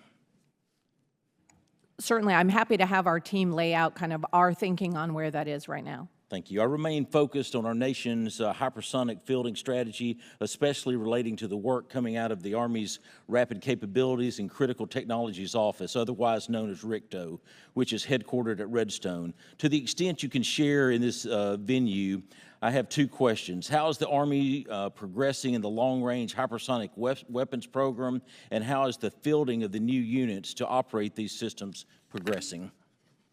Happy to give you a quick update, Congressman. The work on the long-range hypersonic weapon is going well. You know, obviously, when we didn't have a successful test most recently, we've spent a lot of that time looking at what happened there, how do we understand it, how do we fix the problems so that the test that we'll have later this year will be successful. And I think we have a good handle on that. We've been working very closely with the Navy. In the meantime, the unit out at JBLM that will eventually get the round, the hypersonic round, has been training with their ground equipment, and so they're going to be ready to go just as soon as we get that all up round to them. I don't know, Chief, if you want to add. Yeah, I just was out, Congressman, and went through that unit, and they're ready to go. They're actually training, and whenever we get the missile to them, which I think will be shortly, they're going to be ready to go. That's what we'd like to hear. Secretary Wormuth, General George, I want to applaud your efforts and that of the Sergeant Major for your support of the Army's efforts in the space domain. The space mission area is only continuing to grow as proven by the stand-up of Space Force. However, as you both know, the Army is still the top user of space in the Department of Defense. It is my understanding that several months ago, the Army approved the elevation of space operations career field from a function area to a branch. I have 3 questions. What is the status as to where the Army stands with the space branch? When can you expect it to roll out? What help do you need from this committee to help? Sorry, Congressman, we work closely with our colleagues in the Space Force. As you said, we're the biggest consumer of space-based capabilities. In terms of sort of the specifics that you'd asked about, I'd like to take that question for the record and get back to you unless the chief wants to add something. Yeah, I'll just add, Congressman, because I just was, General Gainey we were just having this discussion, actually. So we haven't, and right now we're analyzing. Obviously, space is very, very important to us. There are several branches right now or functional areas like in military intelligence, certain aspects of air defense, artillery, and signal, and all of those that have been going back and forth. And so what we're trying to determine, if we do, go with a branch, what is it going to look like and how are we going to do that? But we're invested in space, and we'll continue. And I will tell you that we're growing that with what we're doing, like for our multi-domain task forces. That all have a space component in there, so it's critically important, and we are happy to come talk to you about how we're looking to move forward. Gentleman's time's expired. Chair, and I recognize the gentleman from New York, Mr. Ryan. Thank you, Mr. Chair. Thank you both for being here. Just want to build on many of the questions, actually, particularly around innovation and modernization. I feel like in the last few years, we've really seen and experienced a preview of what, God forbid, we were to fight a major war, what it would look like, particularly between Ukraine and Russia, some of the TTPs there, and then even just over this weekend, what we saw in the way that in an unprecedented attack in and of itself, but also the employment of attritable drones and various other means by Iran against our ally Israel. Based on all of that, what are you all at a high level taking away from, I think in some ways it's an opportunity for us to, without our own forces directly engaged, learn and quickly, urgently adapt. So what are the high level takeaways there? And then specifically, can you talk about how that ties into Project Convergence and what you see coming out of that in terms of technology and command and control specifically and sort of JADC2? I know that's a lot there. Start with you, Madam Secretary, please. Thank you, and I'll make sure to be concise so that the chief has time. I think lessons learned from Ukraine, from what we're seeing right now with Israel, validate in a lot of ways the programs that the Army has been investing in recent years. The incredible importance of integrated air and missile defenses. We saw how important that was this weekend. The Army is investing in that in very significant ways.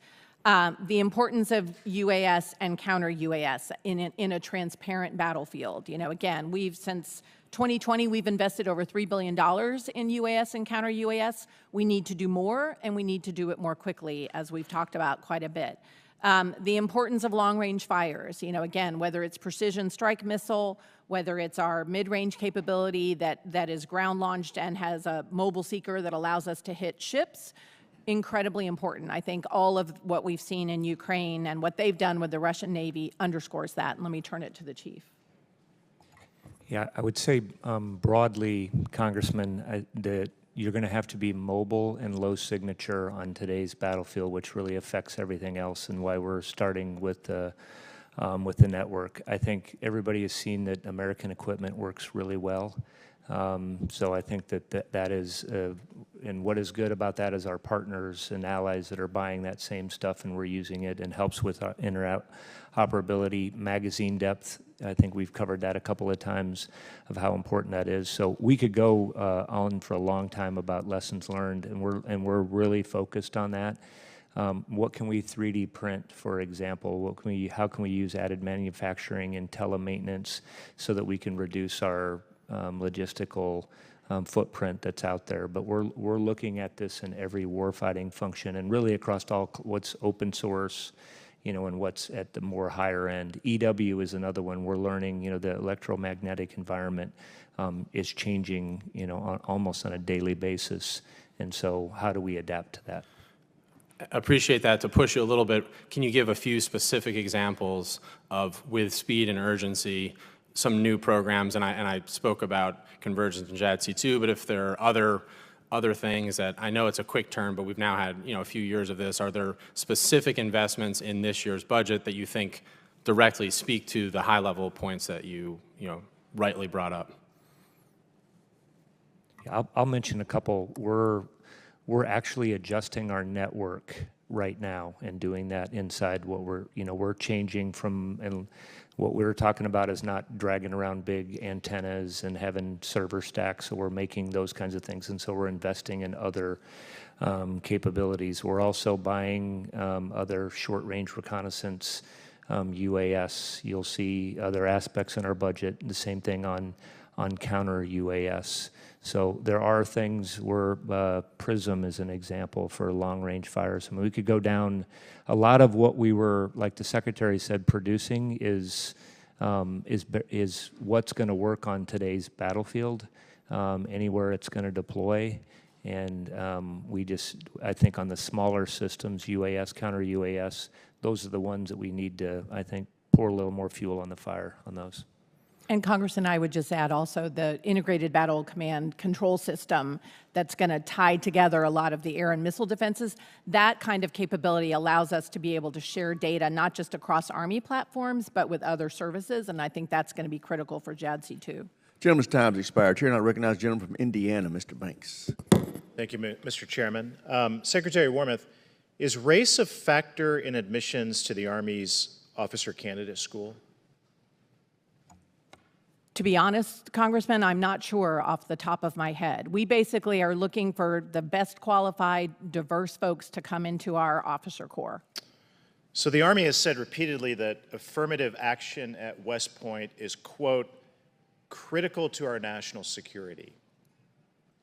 So why is it critical at West Point? You don't seem to know about officer candidate school, but why would it be critical to our national security to protect affirmative action at West Point? Congressman, I think it's the same reason, and would be true for OCS and our West Point officers. It's to try to make sure that we have the best qualified, diverse set of people to lead a enormous Army made up of people from all different races, all different religions, all different demographics. The Supreme Court's ban on affirmative action at universities obviously applies to ROTC programs. Has that ruling harmed our national security? I think we're still, seeing the implications of the Supreme Court's decision. But in the meantime, we're doing everything we can to recruit the best possible folks into our officer corps and to the Army more broadly. But if the Army says it over and over again, I mean, what does it really mean that, quote, affirmative action is critical to our national security? I'm just wondering, what does that mean specifically? I think why is it critical to our national security? Why is affirmative action critical to our national security? What's critical to our national security is having the best qualified officers we can have to lead our soldiers. A large, number of our soldiers are African American, are Hispanic, are women, and we want to make sure that they have leaders that they look up to, that they have things in common with, and that they see as credible. So I think we want to have a diverse set of leaders to lead a diverse set of Americans who are serving in the Army. Is affirmative action the only way to accomplish that? Well, I think, we're taking a number of factors into account. And does it seem hypocritical that affirmative action at West Point, but not for ROTC? How does the Army compute that? Congressman, I think, frankly, I was a little puzzled at the Supreme Court's decision and the fact that they created a carve-out for the military academies when they decided that affirmative action wasn't legal for all of the colleges and universities. Why were you puzzled? Well, it just seems interesting to me. Why would they treat the academies differently from regular civilian colleges and universities? I wasn't sure what the line of thinking there was. But I'm not an attorney. So. If Congress eliminated affirmative action to I agree, it is puzzling.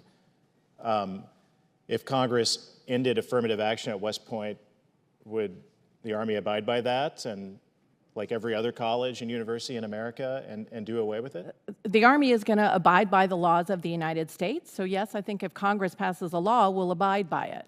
At a conference at Duke University, you said, quote, "Today more than 80% of recruits come from military families. There is a risk of developing a warrior caste when only 1% of the population serves in the military." What did you mean by that? What I meant by that is, I think if you have the preponderance of folks in the Army coming from Army families, you have a possibility of becoming more and more distant from the 99% of the other Americans who aren't familiar with the military. And I just think that's something you want to guard against. I think it's healthy for us in the Army to have a broader representation as possible of folks. Where is the biggest source of military recruitment? Where does that come from? We get people from all across the country. We take a lot of people from the South and Southeast. From military families. Yes, about 80%. Children of service members. Yes. How far off is the Army of its current recruitment goals? Right now, we're actually on pace. I don't want to get overly confident, but I think we're going to make our recruiting this year, which is a goal of 55,000 contracts. But you agree that you've reduced your goals from last year when you were way off the mark? We had a very ambitious goal last year. I think General George and I agreed that a goal of 55,000 new soldiers plus 5,000 in the delayed entry program is healthy. I take it from what you just said, is the Army intentionally avoiding new recruits from military families? I mean, this is really stunning. No, certainly not. We are very proud of warrior caste. We're very proud of all of the folks who come from military families, and we welcome them with open arms. Really shocking testimony. Mr. Chairman, I yield back. Gentleman's time has expired. Chair now recognizes a gentlelady from Texas, Ms. Escobar. Thank you so much, Mr. Chairman, and many thanks to our witnesses. I want to reiterate a couple things that my colleagues mentioned. Number one, it really is stunning to me that Republicans have unfortunately stood in the way of help to Ukraine, especially as Ukraine is on this very dangerous precipice. Number two, I want to also say that I'm so proud of the work that the Quality of Life panel did and the work that we've reported out. I'm grateful to the chair and the ranking member for their support and encouragement of this work, and I look forward to working on implementation once the House, the Senate have passed this and the President has signed. But I want to turn my attention to Fort Bliss, incredible military installation that I have the honor and privilege of representing. Secretary Wormuth, General George, I was so pleased to see the $44 million in additional funding included in the budget request to complete the rail yard at Fort Bliss, following the $74 million investment requested, authorized, and appropriated for the project in fiscal year 24. The rail yard is a critical infrastructure requirement I've advocated for throughout my time in Congress, and I'd love for you to speak to the importance of these MILCON investments to support Fort Bliss's power projection mission requirements, please. Certainly. Thank you, Congresswoman, and I'll turn it over to General George shortly. You know, as you alluded to, it is very important for us to be able to project power out of the United States, you know, to flow our forces wherever they may be needed, and sometimes they're needed on very short notice. So those railheads like the one at Fort Bliss are key to us being able to, you know, move our soldiers' equipment out rapidly. And you know, we have a number of infrastructure requirements for power projection that we're continuing to get after, but I'm very glad we were able to put the investment towards the one at Fort Bliss. Chief. Yeah, Congresswoman, Bliss is a great place to train. It's a great place for our families. So it's a crown jewel for us down there. And I think, like the Secretary said, to get 1st Armored Division and all of the other units that we have, important units to include air defense artillery out of there, having a really good railhead and being able to move those formations quickly is critically important to us, and that's what that's going to provide. Thank you both so much. Secretary Wormuth, I understand that through earlier iterations of the Army's 2030 modernization plan and the stationing actions to follow, Fort Bliss was projected to receive an ERCA, or Extended Range Cannon Artillery Battalion, in fiscal year 26. As you know, the intent behind this was to provide improved lethality and range to our Armored Brigade combat teams, such as the 1st Armored Division, which I'm so honored to represent. Given the relatively recent decision to cancel the ERCA program, can you speak very broadly on the Army 2030 objective to deliver precise, longer-range fires, and specifically, how will post-cancellation recalibration efforts address the 1st Armored Division's need for improved fire capabilities? Thank you, Congresswoman. As we've said it a number of times during this hearing, long-range precision fires are incredibly important to the Army, and we see their value, playing out right now on the battlefield in Ukraine. We did make the decision to not go forward with ERCA because of some significant engineering challenges that were jeopardizing soldier safety, but we still have the requirement for that kind of a fire system with that kind of range. So this summer, we're actually going to be doing a performance demo with industry. There are other systems out there that we think may be able to meet our needs. And I think it's possible that we could even sign a contract for production in FY25. So I think you're still going to see an ERCA-like capability, if you will, eventually going to Fort Bliss. But we just have to do some work this summer to look at what's out there. Okay, thank you both so much. Appreciate it. Just about out of time. I yield back. Gentlelady yields back. Chair, and I recognize the gentleman from Florida, Mr. Walsh. Thank you, Mr. Chair, Madam Secretary, General George. Thank you for the meeting a few days ago. I just want to talk to you for a moment about recruiting and the crisis that we're in particular junior ROTC programs in our high schools. Senator Wicker and I, in the last NDAA, with the support of many on this committee, increased the cap for the number of junior ROTC programs from 3,500 to 4,000. Unfortunately, the President's budget request nowhere near funds these programs. And just for everybody watching and listening, we're talking about 2 to 3 people, half of their cost, because the school system covers the other half. So really, this is what you call in the Pentagon budget dust. But I think the impact is huge. There's a lot of talk about Gen Z doesn't know what it's like to serve or want to serve. Well, now you have Gen Z that's showing up right place, right time, right uniform, positive male and female role models, leadership, discipline, followership, teamwork. And even if they don't join the military, you get a better citizen out of it. I think you would agree. Yes? Thank you. And what I have here is a correlation of the states where you have the highest concentration of junior ROTC programs, mainly in the Southeast and the Midwest. You have your highest percentage of recruiting here and here that are actually joining. So my question is, why do we have the Army shutting down junior ROTC programs right now? And what's concerning, in line with the diversity goals that you were just talking to with Representative Banks, 80% of the junior ROTC programs in the high schools that are being shut down are in minority-majority high schools, 80% of the ones being shut down. Can you speak to that, Secretary Wormuth? Why is that? How does that fit your recruiting goals? How does that fit your diversity goals? Yeah. Shutting down minority-majority junior ROTC programs. First of all, I want to say I completely agree with you that JROTC programs are great. I've had the opportunity to visit a number, and the kids in those programs are terrific. Will you commit to work with us to increase what the President's budget requested? Because I think the outsized impact, the bang for the bucks, is tremendous.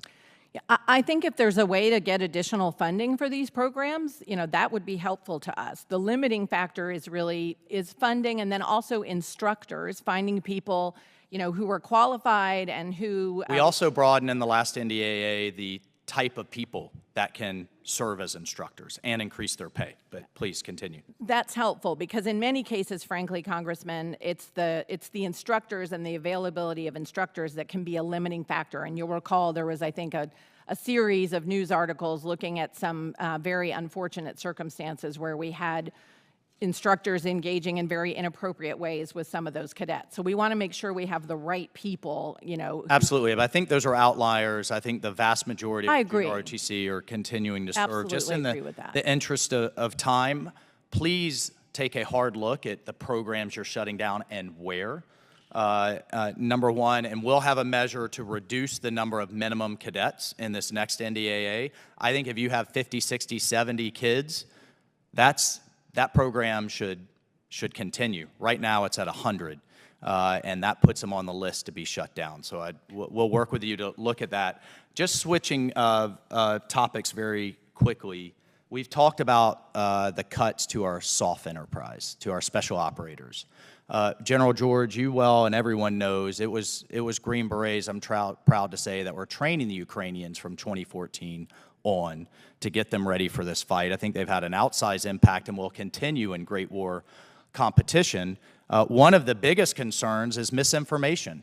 We're seeing that in Gaza. We're seeing misinformation in the Pacific. There's a lot of talk in this town about misinformation, yet the biggest cuts are to PSYOPs.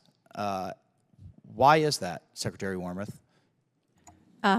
Congressman, my understanding is actually the preponderance of the 3,000 slots that are being reduced are actually enablers. They're communicators, they're administrative support people. I think that SOCOM and SOLIC have worked very hard to have very targeted reductions to authorizations, and that the reductions to PSYOP are relatively small out of that broader 3,000. Okay, we'll relook that, and then just in the few seconds I have remaining, back to the EV issue, are there any charging stations in Ukraine or Africa or anywhere else? I think we need to take a hard look at the carbon neutral goal and what we're doing to although I will say, I want to foot stomp what he said about JROTC. Those are outstanding programs. We need to do everything we can to maintain those as viable. With that, I recognize the gentlelady from New Jersey, Ms. Sherrill. Thank you, Mr. Chairman. As you've stated, the Army continues to aggressively pursue modernization as a top priority to ensure our land forces can dominate any future battlefield. And as we've seen in Ukraine, the ability to strike at extended ranges allows forces to hit deeper into enemy territory while maintaining a standoff. And when we talk about long-range precision fires, many default to precision rockets and missiles, but the reality is that while these systems have their place, they're not an economic solution for any sustained large-scale conflict. So you mentioned that you think there are opportunities out there with the cancellation of the Extended Range Cannon Artillery program to meet some needs, even having some procurement goals. You said, I think, FY25. Are there any other research and other programs you're pursuing to ensure we achieve overmatch against any potential enemy with our current and future howitzer platforms? I'll talk about this a little bit, Congresswoman. So, yeah, we are looking, and I agree with you. It's not just, this gets to same thing as integrated air and missile defense with long-range fires.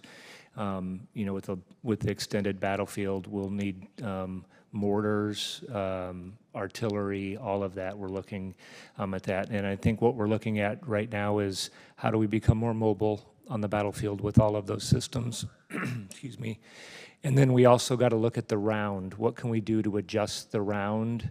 And we've done a lot with energetics and made some adjustments so that we're not changing out our systems, that we're actually getting increased range, increased accuracy, and increased lethality by using that as well. So we're trying to look at it in totality. And then the other thing, I do think that there are loitering munitions and other things that we can do that we can reduce the cost on that will also expand the battlefield. That is, we are looking at those as well.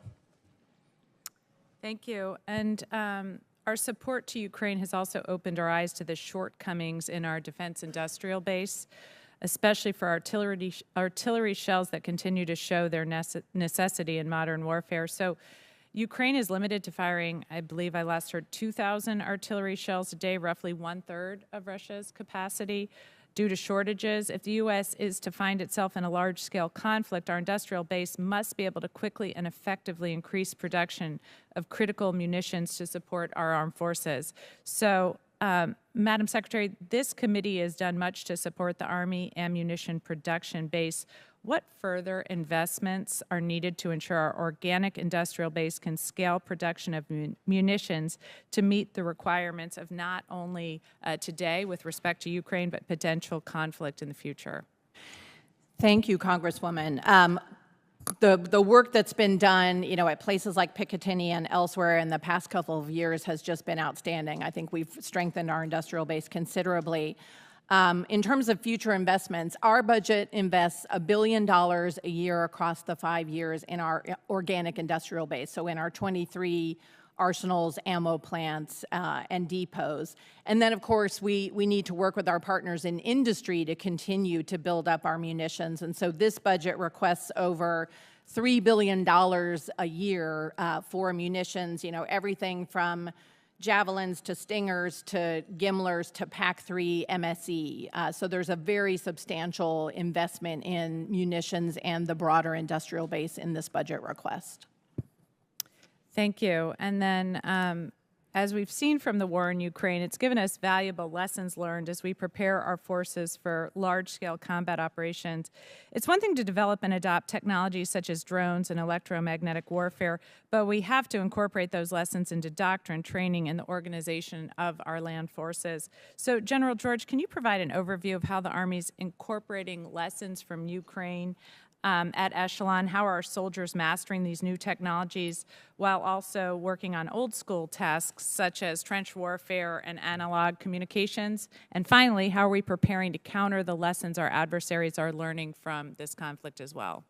Okay, thanks for the question, Congresswoman. Yeah, 20 so seconds. we have, I'll try to be quick.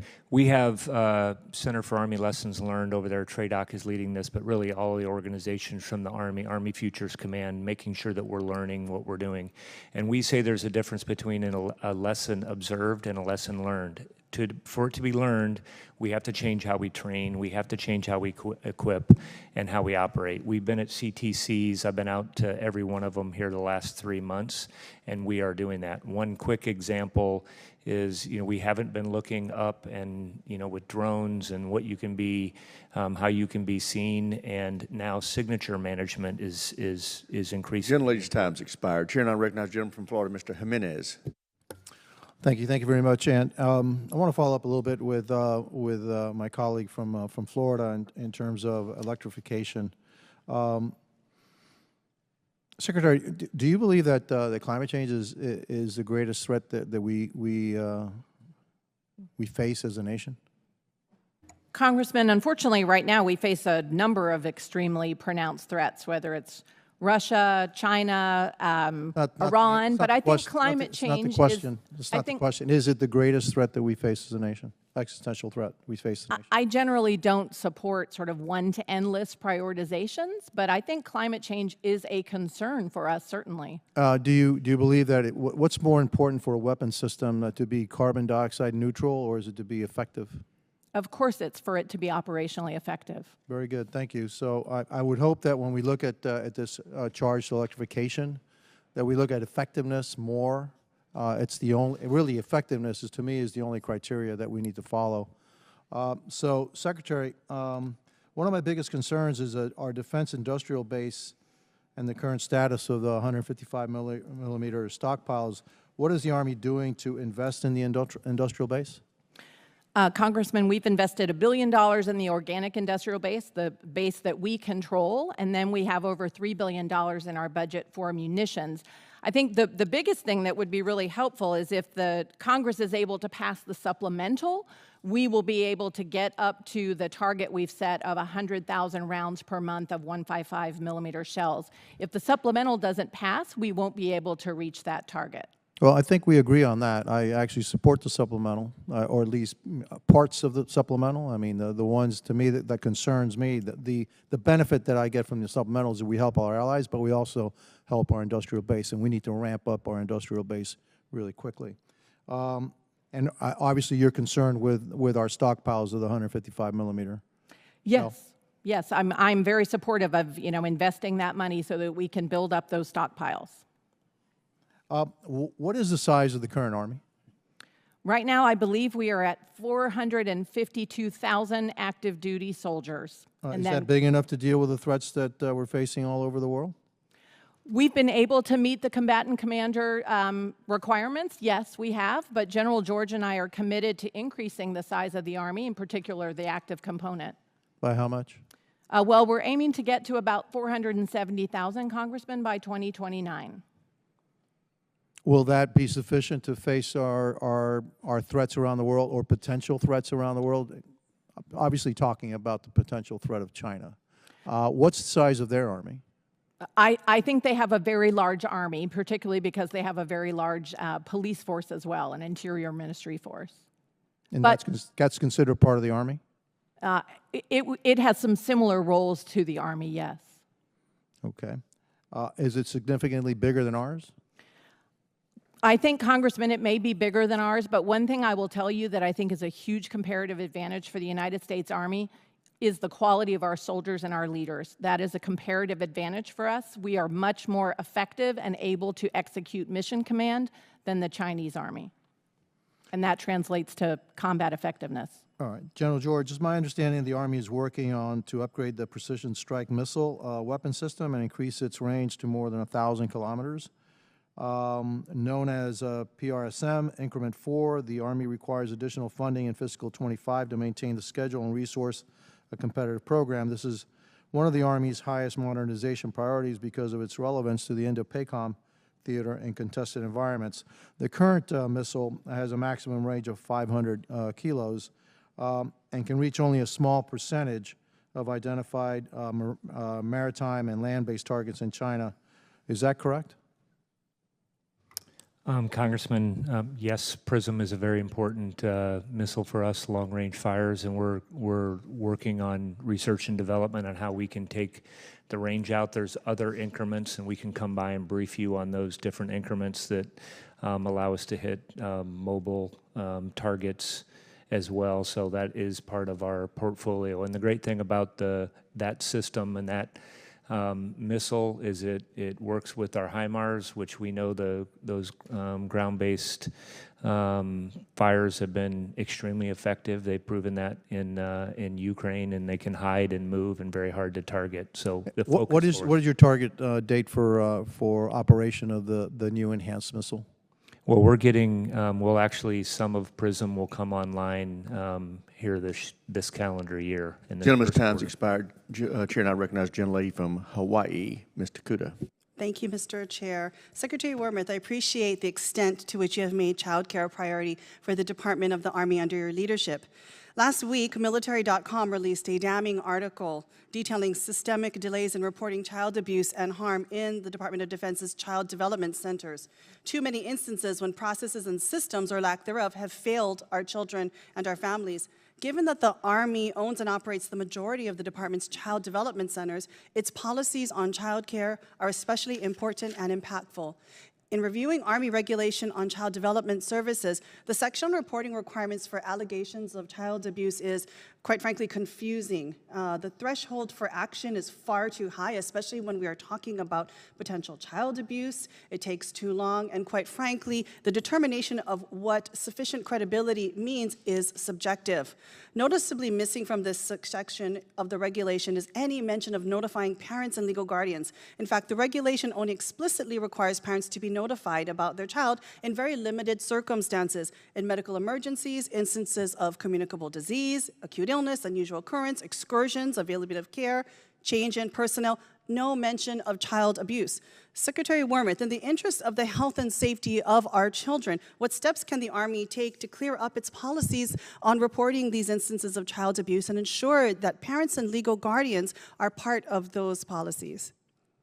Thank you, Congresswoman. And as a mom who has 2 grown kids now, but who had kids in daycare centers, I would certainly want to be notified if something had happened. So what I'd like to propose is that our team work with your office to look at the regulation and look at some ways that we can strengthen it and make sure that we're notifying parents if something happens with their child. We certainly want to make sure that that happens. I will say we have very high standards for the employees who work in our CDCs. They go through background checks, and I want to make sure we don't have any instances of inappropriate behavior, but I think on balance, the quality of our CDC employees is very high. I've been very impressed with what I've seen.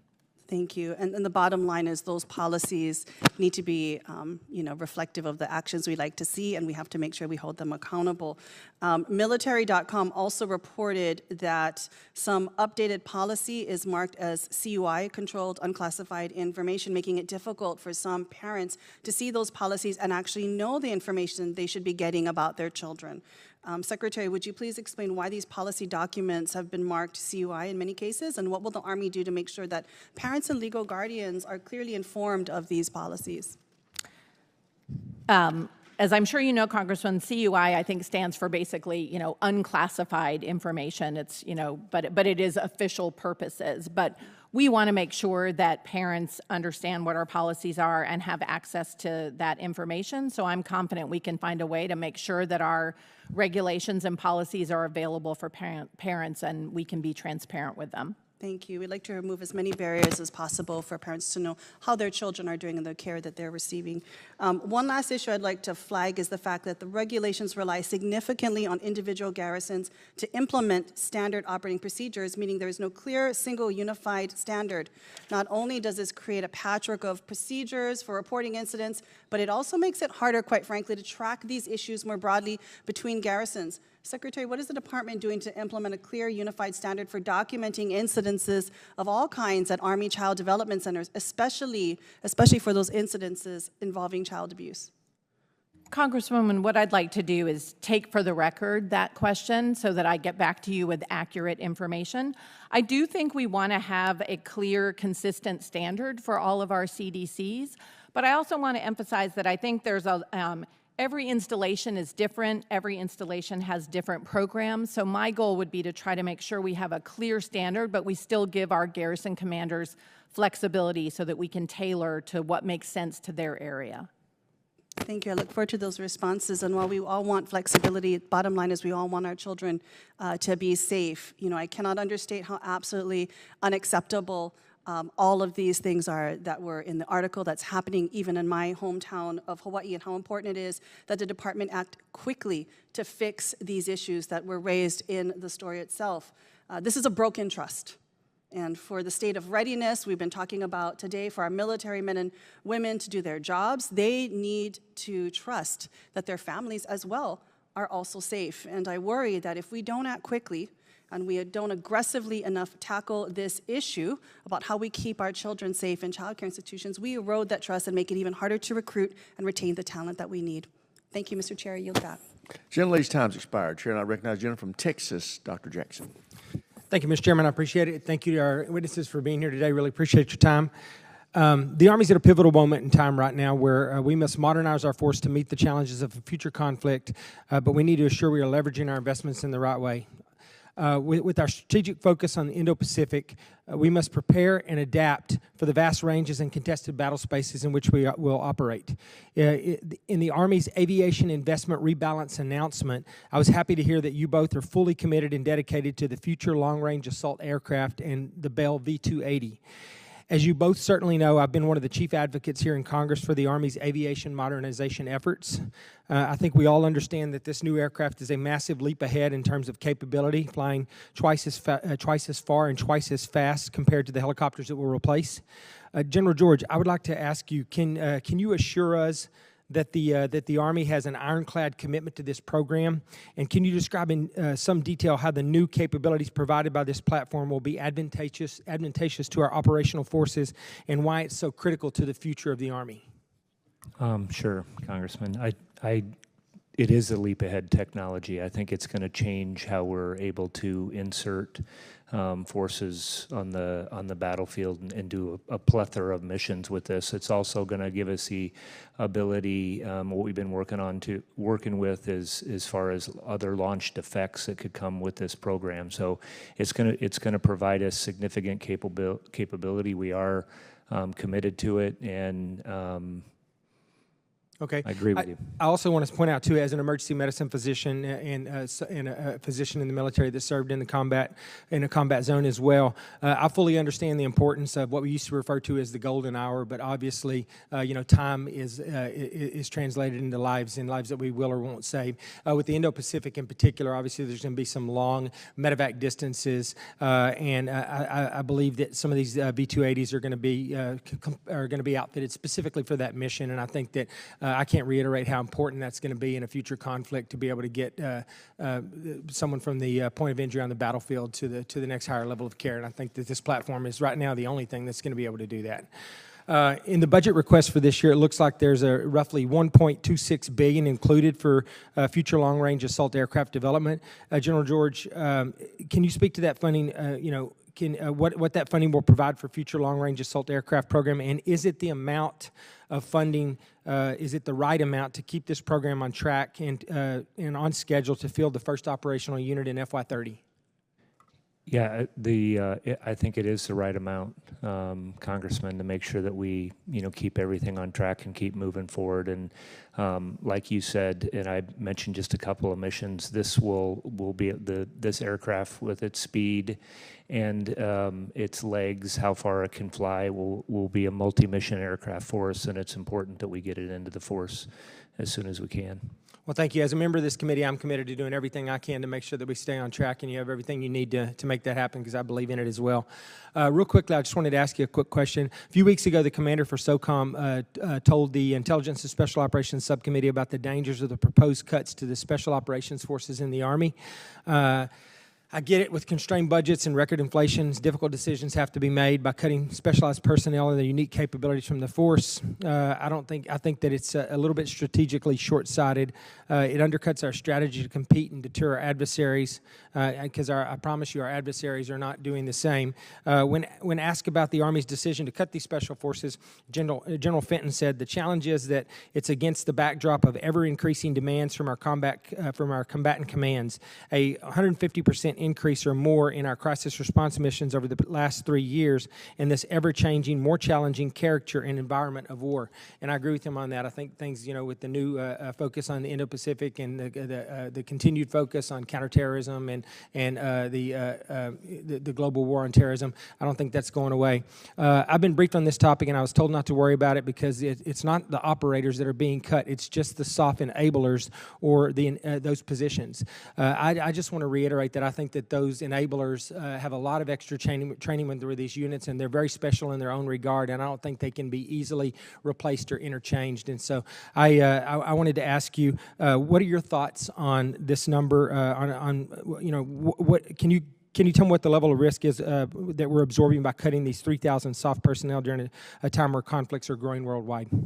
Again, we left it up to SOCOM to look specifically at these cuts, Congressman, but actually the enablers that they were cut were the least deployed that we had units that we had in the Army, and we are still Gentleman's supporting time's soft expired. Chair now around the recognizes world. gentlelady from Virginia, Ms. McClellan. Thank you, Mr. Chairman. Madam Secretary, you may recall that last year we had a conversation about child care, and you've gotten a couple questions I want to follow up on today. And if I recall correctly, you said one of the biggest challenges that the Army faces, and I think this is probably true across branches, was with the workforce and with the length of time it takes to get through background checks. And I just want to follow up a year later to see if there are any steps that the Army has taken to try to streamline that process. Well, Congressman, if only I, as Secretary of the Army, controlled the security clearance process, because that is often a moment in the pipeline that takes quite a while. There is a separate agency in DOD that's responsible for security clearances and background checks, so that's outside of the Army's control.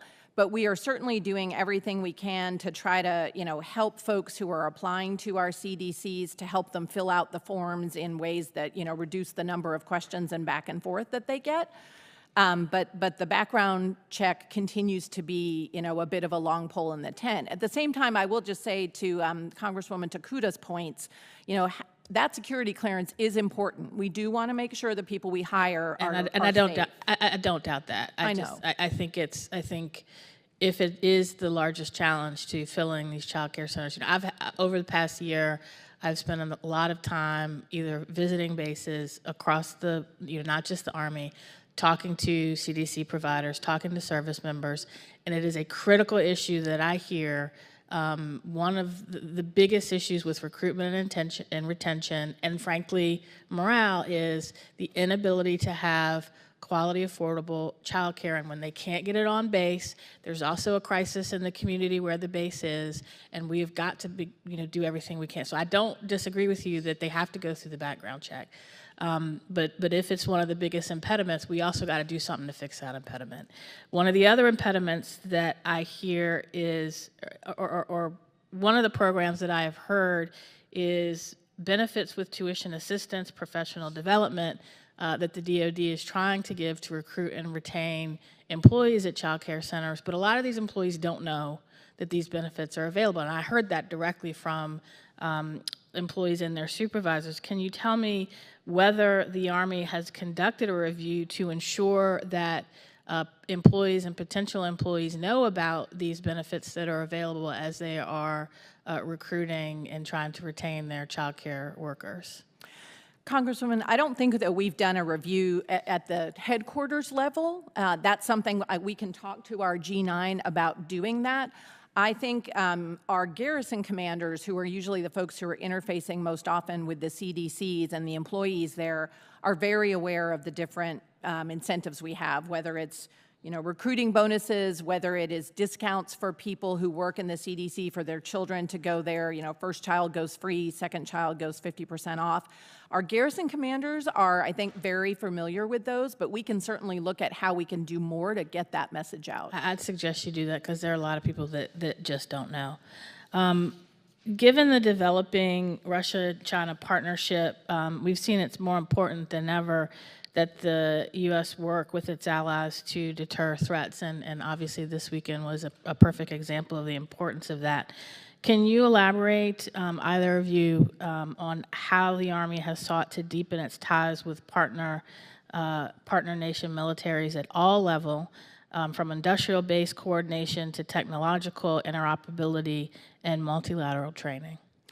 A couple things I'd highlight on that, Congresswoman, and then turn it over to General George. First, we have something called Security Force Assistance Brigades. We have 5 of those. They're each aligned to a combatant command. So, for example, the SFAB in the Indo-Pacific works with 12 different partner countries there doing amazing things.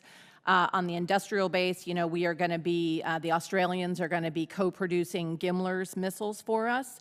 And then another program I would highlight is the terrific state partnership program that our Army National Guard has with countries all around the world that does training. So those are just some examples. Thank you.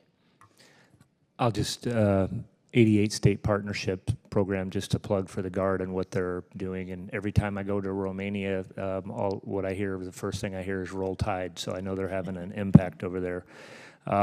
The Secretary mentioned AUKUS Pillar 2. That's something that we're working with both the Australians and the UK. Gentlelady's time's expired. Chair not recognize gentleman from Missouri, Mr. Alford.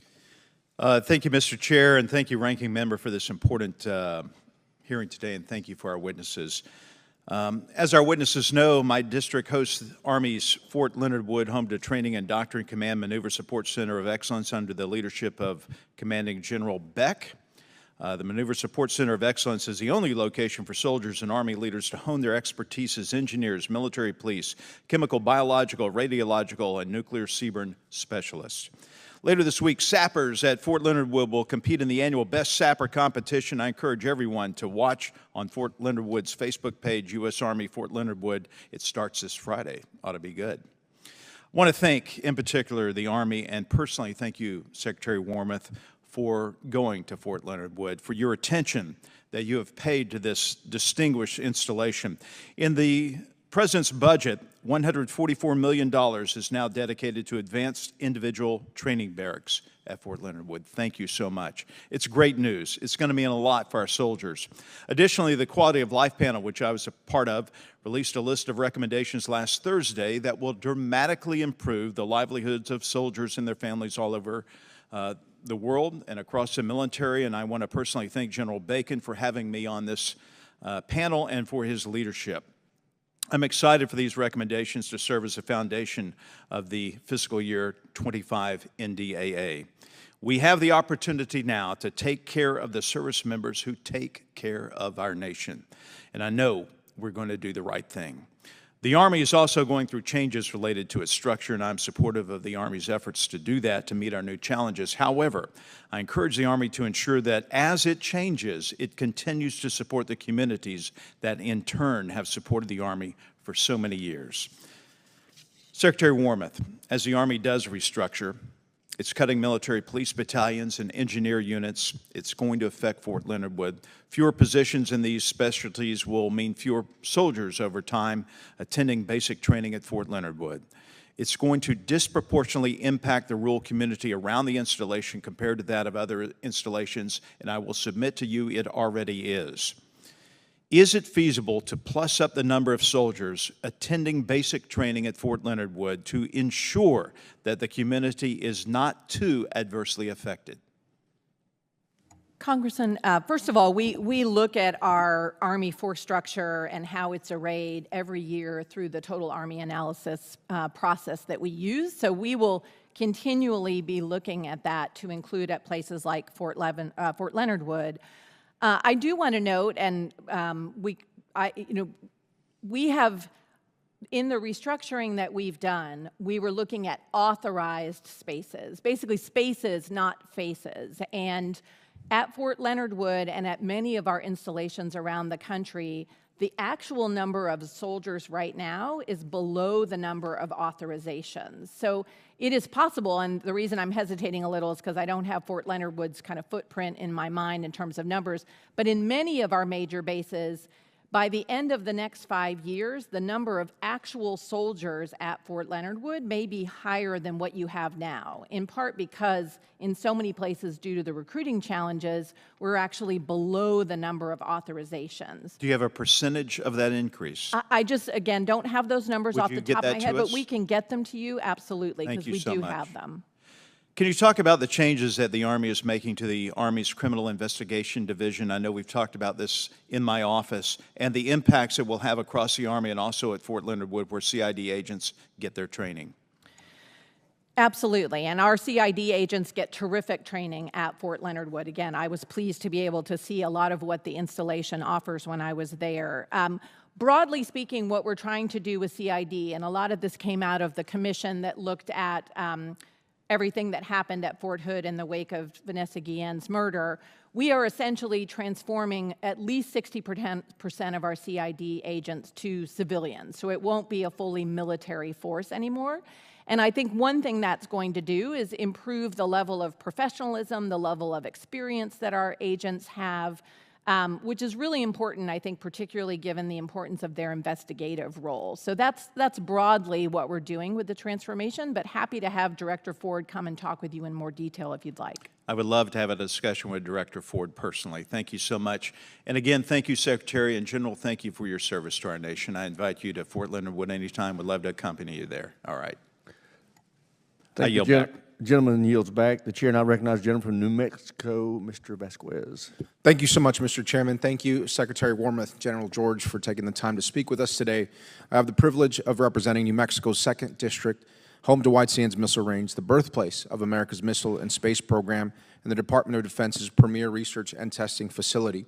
As you both know, White Sands is one of the department's most valuable assets, but it's not receiving the prioritization and attention that it deserves from the Army.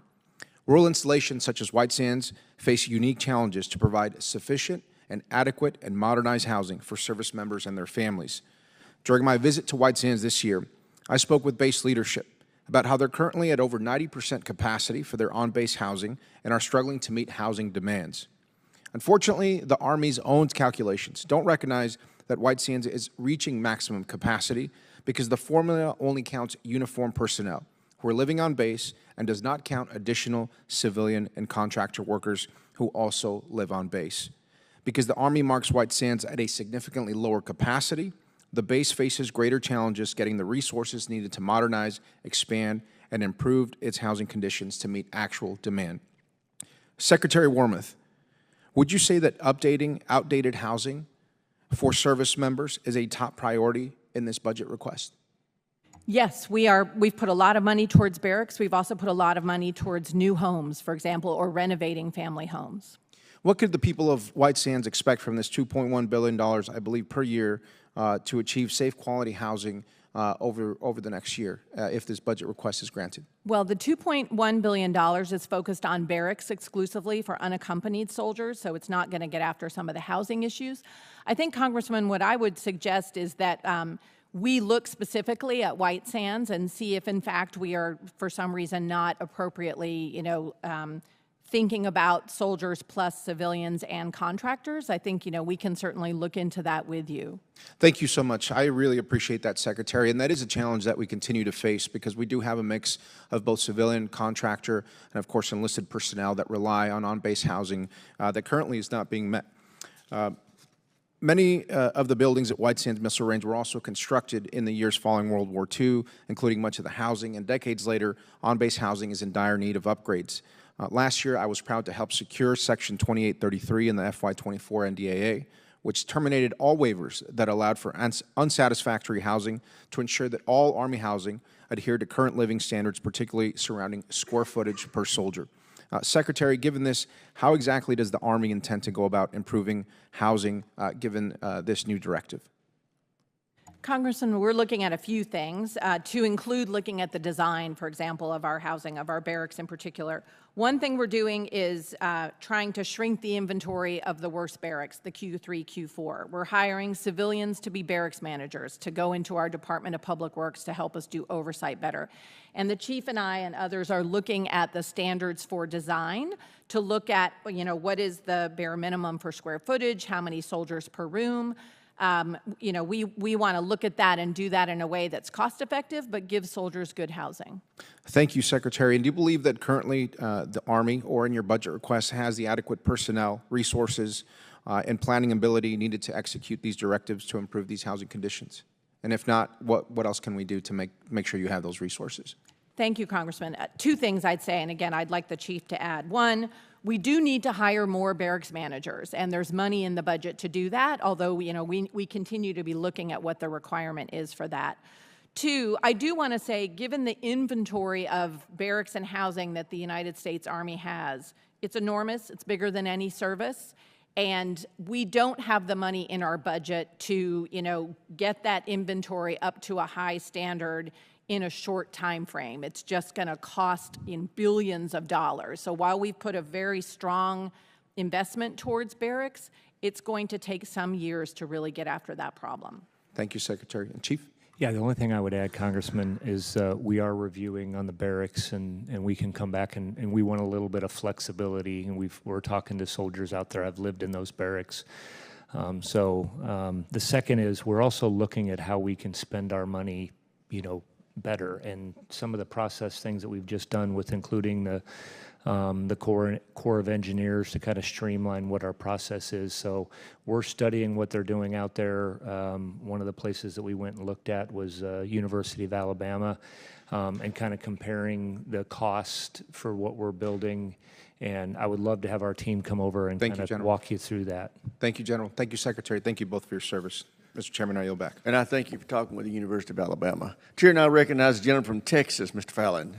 Thank you, Mr. Chairman. General, it's great to see you again, and thank you so much for coming and visiting our office. I think it was very productive, and I have every confidence that we'll have a great working relationship, if not partnership, moving forward.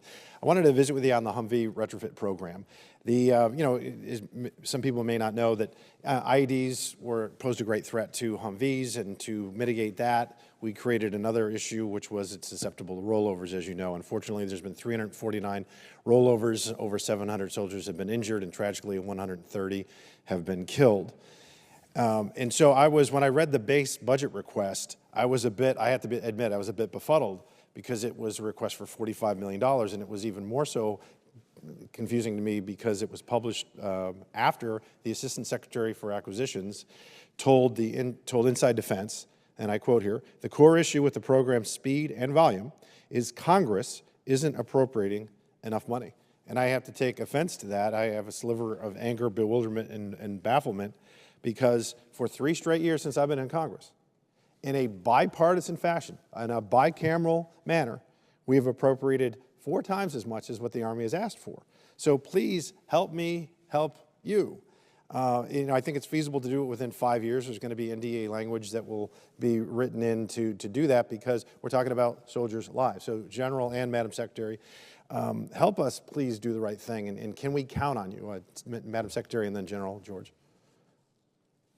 Congressman, certainly soldier safety is critical to us, and we want to work with you. I think one of the things we're doing, frankly, and the chief may want to elaborate on this, is General Rainey at Army Futures Command is actually looking at, do we have the right number of vehicles in our formations? In some cases, we may want to actually be reducing the proportion, if you will, of Humvees that we have in some of our formations. So that's something we're going to have to factor in as we look at the investment in the anti-lock brake systems. Thank you. I would say it's a safety issue. Yes, we're focused on it, and we appreciate all the assistance that you've provided. To Red River Army Depot is critically important to us, and this kind of gets to the larger discussion that we've been having today. And I think that that workforce, I think what we need to look at is, and I think we talked about this a little bit, is how we, what is the next projects, what are the things that we're going to need to do just based on the skilled workers that we have there and the capability. And that's where I think even beyond this that we need to start looking longer term. Yeah, to keep that hot, and also to retrofitting as opposed to buying new ones saves about $8 billion. And when you have the kind of budget crunches that we're facing, that's a good thing. What I also wanted to visit with you both about is what I really feel is an absolute existential threat to our national security, which is the recruiting crisis. And I do think it's a crisis. Every once in a while, we might not hit a number, but when it's year over year, it's getting to be, we have to ring the alarm bells. So I think it's an all hands on deck. The $1.1 billion in increased marketing is a good step. What we all want is we don't want to just throw money at an issue. We want, and we really need measurable results. So I want to visit with you on, Madam Secretary, is to talk about how we can measure some of these new, because I do think we need to be innovative and creative, quite frankly, and need to be committed to addressing this. And so what, if you could share with us kind of a comprehensive plan as to how to address this, looking at it in some new ways, and how we're going to measure it. Certainly, Congressman. First of all, while I don't want to be overconfident because we have 6 more months left in the fiscal year, if we continue to perform the way we have in the last few months, I think there's an excellent chance that we will make our recruiting goal this year of 55,000 soldiers and 5,000 in the delayed entry program. So the things that the Army has been doing in the last year and a half, I think, are starting to work. And one of those has been the Future Soldier Prep course, which is done exceedingly well. We have a soldier referral program, the additional marketing that you talked about. I don't know if you saw our commercial during the March Madness tournament. All of that, I think, is starting to bear fruit. But to your point about— Is that with Coach Krzyzewski? Coach K, yes. Yeah. Exactly. And we've got more ads I think that we'll be rolling out in August of this summer. But to your point about metrics and the broader transformation, that is critical. And the chief and I made a series of decisions last fall to transform our recruiting enterprise. One of them was to give us an analytical capability to actually understand what we're doing that's working and what's not working. Because frankly, before that, it was a little bit throw spaghetti at the wall. Like double up on what's working, ditch what's not working. And we're not going to succeed at every innovative and new idea that we have. And I think that we can do some help. We can provide you some help as well. We're drafting legislation right now to compel in institutions of learning, high schools and colleges, if they receive federal funds, to give access to our recruiters, to mandate that. Thank you very much. I yield back. Gentlemen, his time's expired. Chair, and I recognize the gentleman from Nevada, Mr. Horsford. Thank you, Mr. Chairman, and to the ranking member. The Army's 23 arsenals, depots, and ammunition plants play a critical and crucial role in supporting the warfighter through sustaining readiness requirements across the joint force. In my district, it includes the Hawthorne Army Depot, which, apart from storing conventional munitions, has been tasked with demilitarizing and disposing of unserviceable, obsolete, and surplus munitions. On March 20th, the EPA released a proposed rule to revise the standards for the open burn, open detonation of waste explosive. This rule affects 67 Resource Conservation and Recovery Act OBM facilities, including Hawthorne Army Depot in my district. even though the installation currently has permits until 2029 and 2023. The proposed rule would require the implementation of identified viable alternatives in lieu of OBOM. This means that no matter the cost, OBOM facilities must evaluate and reevaluate whether safe alternative technologies are available, and facilities must use those alternatives. EPA is estimating that this rule could cost the installations between $6 million to $28 million annually. For rural installations such as the ones in my district, this amount of money is just staggering. I don't have to tell you that smaller installations, which often have little to no active duty, receive much less attention than their larger counterparts. So I worry that this rule will only exacerbate that issue. While I understand the need to invest in alternative technologies and address the environmental impacts these practices cause, I'm concerned that this rule will have wide implications for installations such as Hawthorne. Secretary Wormuth and General George, are you aware of this proposed rule and the impacts that it will have on Army depots across the United States? Thank you, Congressman. Yes, I am broadly aware of that EPA rule on open burn facilities, and certainly I think you are correct. It could have significant implications for Hawthorne. So I think this is something that we need to look into to better understand precisely what those impacts would be. I would like to have our Army Materiel Command, which oversees our arsenals and depots, look into that and be in touch with your staff, because I think we want to understand what those implications are. As you said in your statement, in some cases we've been able to find alternative technologies to allow us to do that kind of demilitarization in a different way. But I think this is something we need to dig into a little more, and we would do that with you. Well, I would like to work with you on that to address this issue so that installations such as Hawthorne are not adversely impacted by this proposed rule. So I'll follow up with you. Also, as you know, Hawthorne, which is housed on over 140,000 acres and provides an explosive storage capacity of 7,685,000 square feet. Can you please outline the steps that you're taking to address the special requirements and funding needs of the smaller rural installations in order to ensure proper maintenance and readiness at these crucial sites? Certainly, in broad terms, I can do that.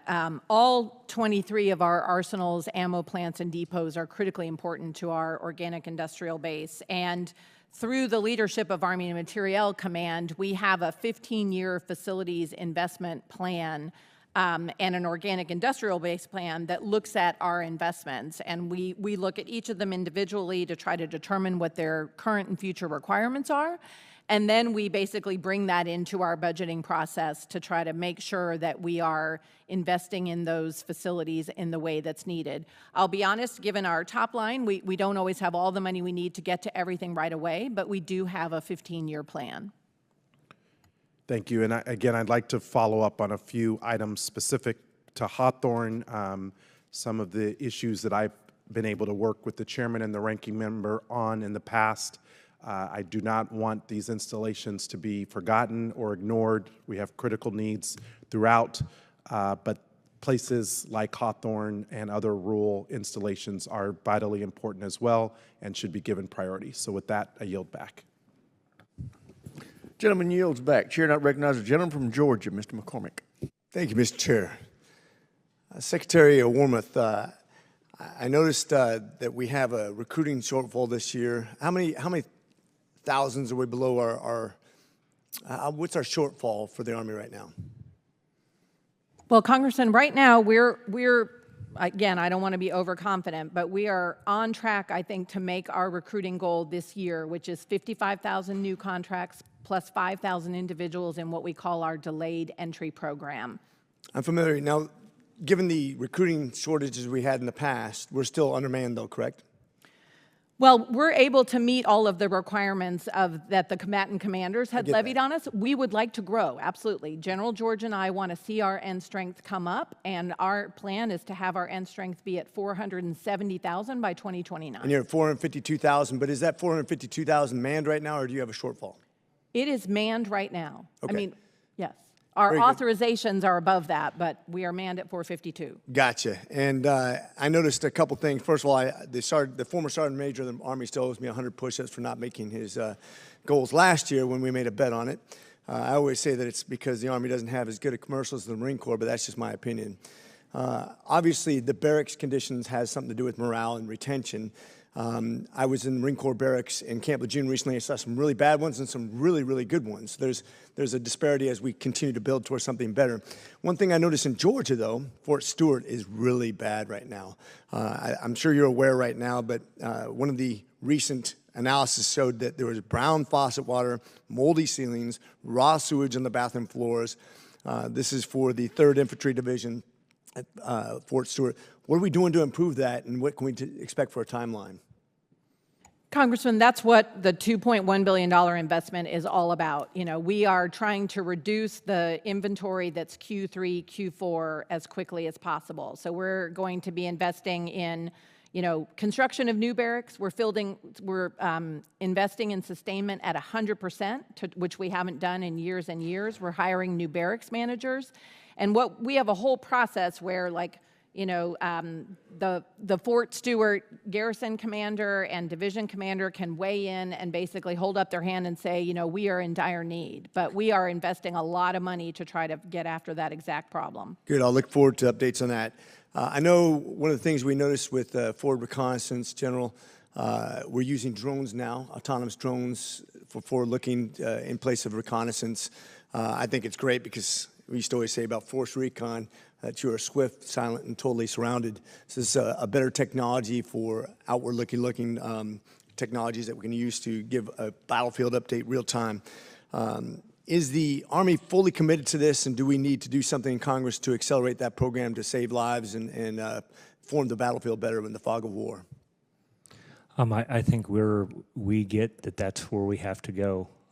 Congressman, that we are investing in that at every level. I think that we're going to have for reconnaissance. And it's also joint because we're looking at the space assets that are out there from the Space Force. So I think we're learning those lessons and we're moving forward and trying to do it quickly. So are we dedicated to that as a priority, or do you think that's lower on the priority as far as the, obviously you guys need a lot. Everybody needs a lot right now. We have a worldwide challenge, whether it be in multiple arenas, funding allies that are fighting wars. Is this a priority? I think it is a priority. There's 3 areas that we've asked for that I think we need to have more flexibility, and that's with UAS, counter UAS, and EW. It's going to change. We're buying off a blue list, which is all U.S. stuff right now. I think that we can produce those things. I think all of those systems, I think we do need a little bit of flexibility to move stuff from R&D immediately into procurement, and we could certainly use your help doing that. Great. And then final question has to do with what's going on over in Ukraine. Obviously, Ukraine's being outshelled about 10-1. A large portion of their munitions are going to come from us and our sustained support. Obviously, a lot of the munitions we send to Ukraine are going to be replaced here in America. About 68%, I believe, is the recent statistic I heard. Is our failure to get this package done to help Ukraine in what they're trying to do against an age-old adversarial opponent, do you think that's hampering your efforts to do what you need to do, be prepared for the next war, by us not passing what we need to get done over in Ukraine? Short answer to that is yes. We need a supplemental to build our magazine depth and replace equipment. Gentleman's time's expired. Chair, and I recognize the gentleman from North Carolina, Mr. Davis. Thank you so much, Mr. Chair, Madam Secretary General. Our service members, and especially Army personnel, are forced to cope with substandard and often toxic feeding systems. Madam Secretary, as part of the 2024 NDAA, there was a report provision that would speak and address towards this situation in the planning. Can you give any update in terms of the status of this? Congressman, I'm sorry, did you say feeding? Yes. Okay, sure. We are very focused on trying to make sure that our soldiers have access to quality food. And we have had some challenges in the last year, but here's what we're doing about it. First of all, we are investing in things like meals on the go that soldiers can, go and grab and take home to their barracks later to prepare. We are building food kiosks that are, again, have, a great variety of food. I actually saw one of our food kiosks at Fort Cavazos recently. We're also bringing in food trucks when soldiers are sometimes away from their DFACs. So I think all of that is going to improve the quality and sort of availability, if you will, of food for our soldiers. But we're also engaged in a broader effort, really, to try to transform our DFACs and have them be more like college campuses in terms of the quality of and variety that they offer and also the hours that they're available. So we have a lot of work that we're doing on our food strategy. Okay. Can I jump in on that one, Yes. Congressman, just because I've been eating at all of those. I mean, I think outside, everywhere we've changed, people want quick food, they want healthy food, and they want really flexible hours. I mean, I think we're seeing that, and what we need to do is do the same thing on our installations. And I think you're going to see some really big changes here in the next year in how we're approaching exactly that. And the Secretary mentioned a couple of the things that we're looking at doing, and some of this is getting some outside help and looking at how industry is doing it. But I think we're going to make some changes here real soon. Very positive. And could you speak specifically in terms of the field program out? Yeah, well, I think every location is going to be a little bit different. So it depends on how spread out everything is and what they want, what their access is to off base. And kind of like the Secretary said, it's more like campus style dining. It's going to be a little bit different. We've had a kiosk, for example, that they opened up, and we partnered with DECA, which was the commissary, to put the food in there, and they're very, very popular, to the point where they had 300 people showing up a day, and a couple days later there was 1,800 people. And so we think we got the right strategy. We're just going to have to implement it at every different location. Okay. I'm super proud of Fort Liberty, and especially headquartered there at Special Operations Command. General George, how's the Special Operations Command making up for what we would lack in sheer volume of personnel in terms of equipment and greater efficiency and precision itself? Yeah, I mean, I would just like to overall talk about Fort Liberty in general. We got USASOC there, but we've also got 18th Airborne Corps. We've got the 82nd Airborne Division. I mean, there's a lot that's there at Liberty. We're getting ready to invest with some additional multi-domain task force is going to go there. So obviously very, very important to us. And there's a lot of innovation. I mean, I could probably go on for a good long time about what we're doing down at Liberty right now, but they're really helping us to innovate, USASOC specifically with like high altitude balloons or small UAS. So it's really across all the warfighting functions. I mean, we're one big Army, and that we're a big piece of that. And Army makes up a big part of SOCOM in total. Well, thank you so much, Mr. Chair. Yield back. I thank the gentleman. Chair now recognizes the gentleman from Florida, Mr. Gates. Secretary Wormuth, there's train and equip money requested in this budget, right? Certainly, Congressman. And the train and equip mission in Niger is owned by the Army, right? Yes, we certainly provide soldiers for that, yes. General, do you know what is going on in Niger right now? I know there's some challenges over there in Niger right now, and I don't think that we are actually in charge of that mission that's on the ground. Well, yeah, we just heard the Secretary say you've got soldiers there, so we're gonna dive into that to some extent. Do you know what the status is of diplomatic overflights to our installations in Niger? Yeah, I'm vaguely tracking that that's a challenge over there. Well, yeah, I mean, it's not a challenge, it's binary. Are we allowed right now to do diplomatic overflights in Niger? Yes or no? I don't know exactly. I'm not tracking Madam it that Secretary, close. do I you know don't if we're think so. allowed to do those diplomatic overflights? I don't, but I'm sure the AFRICOM commander does. Yeah, but you guys just said it's in the budget you're asking for to do these train and equip missions. One of them is in Niger. In Niger right now, the government has stopped us from doing diplomatic overflight missions. So we have Army soldiers right now in Niger who aren't getting their troop rotations, who aren't getting their medicine, who aren't getting their supplies, who aren't getting their mail, and the two senior people in the United States Army are sitting before me, and it's like, hear no evil, see no evil, speak no evil. Are you going to do anything for the soldiers that are in Niger right now who can't get medicine? Yes or no? Congressman, certainly. We can talk to General Langley and make sure that... Oh, I've talked to General Langley. He comes in here and never has really good answers. I mean, I asked him for information about how many of the coup leaders we had trained, including in Niger and Ghana and Mali and the Ivory Coast, and he didn't even produce his report on time. So pardon me for a lack of confidence in General Langley. What I'm telling the two of you is that you have a responsibility for these soldiers in Niger. And General, you would agree with me with the premise that we should never sacrifice the well-being of our service members to avoid political embarrassment, right? Congressman, I will tell you, I'm not tracking that somebody in Niger is not getting their medicine or their mail, but I will, follow up. You don't even know the status after of the this. diplomatic overflights. How about the great power competition? You would agree on train and equip missions. We would never want Russian soldiers at the U.S. installation where we're doing train and equip, right? That's not even a tough question. You would agree. Yes. And so if there were Russian soldiers behind the wire at Airbase 101 in Niger, where we have soldiers doing the train and equip mission, that would concern you, wouldn't it? Right. Well, I'm here to tell you we've received reports that they run out of medicine in May, that they cannot get their troop rotations. And you know why you don't know that?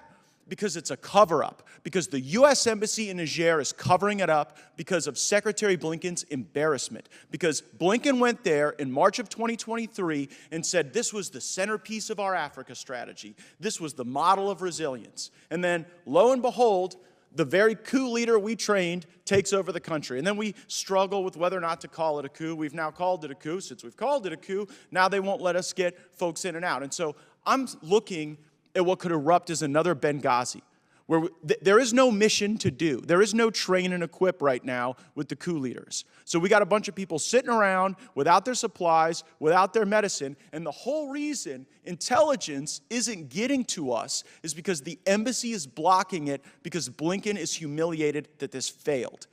And I've used my 5 minutes on everything in the Army right now because I have constituents who are there in Niger and they're wondering how to get water. Did you know they can't even get clean water?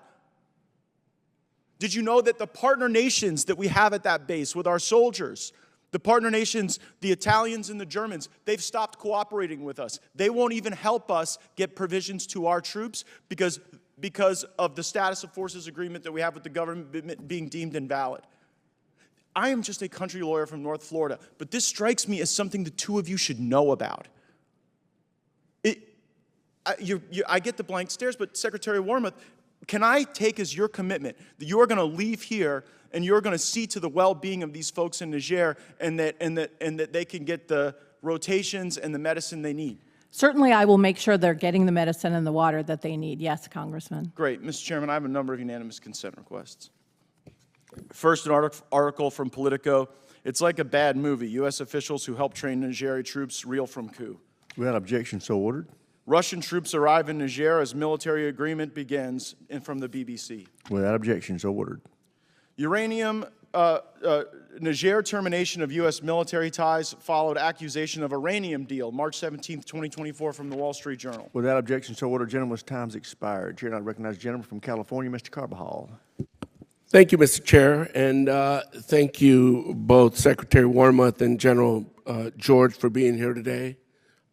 Hearing some experts on conspiracy theories and otherwise, but having served in the military, I have a little bit more confidence as a service member, veteran, in what you do. Things aren't always perfect, but I think you do a great job in trying to lead our men and women in the service. General George, as you know, the Army is undergoing substantial modernization efforts Can you speak to where you see space-based assets fitting into the Army's modernization efforts? And do you foresee challenges with integrating space-based assets with legacy systems? Congressman, space, we are growing this capability. It's for us, we've stood up already 3 multi-domain task force. A big component of that is what we have with our space-based assets that are inside of that. We're going to grow 2 additional.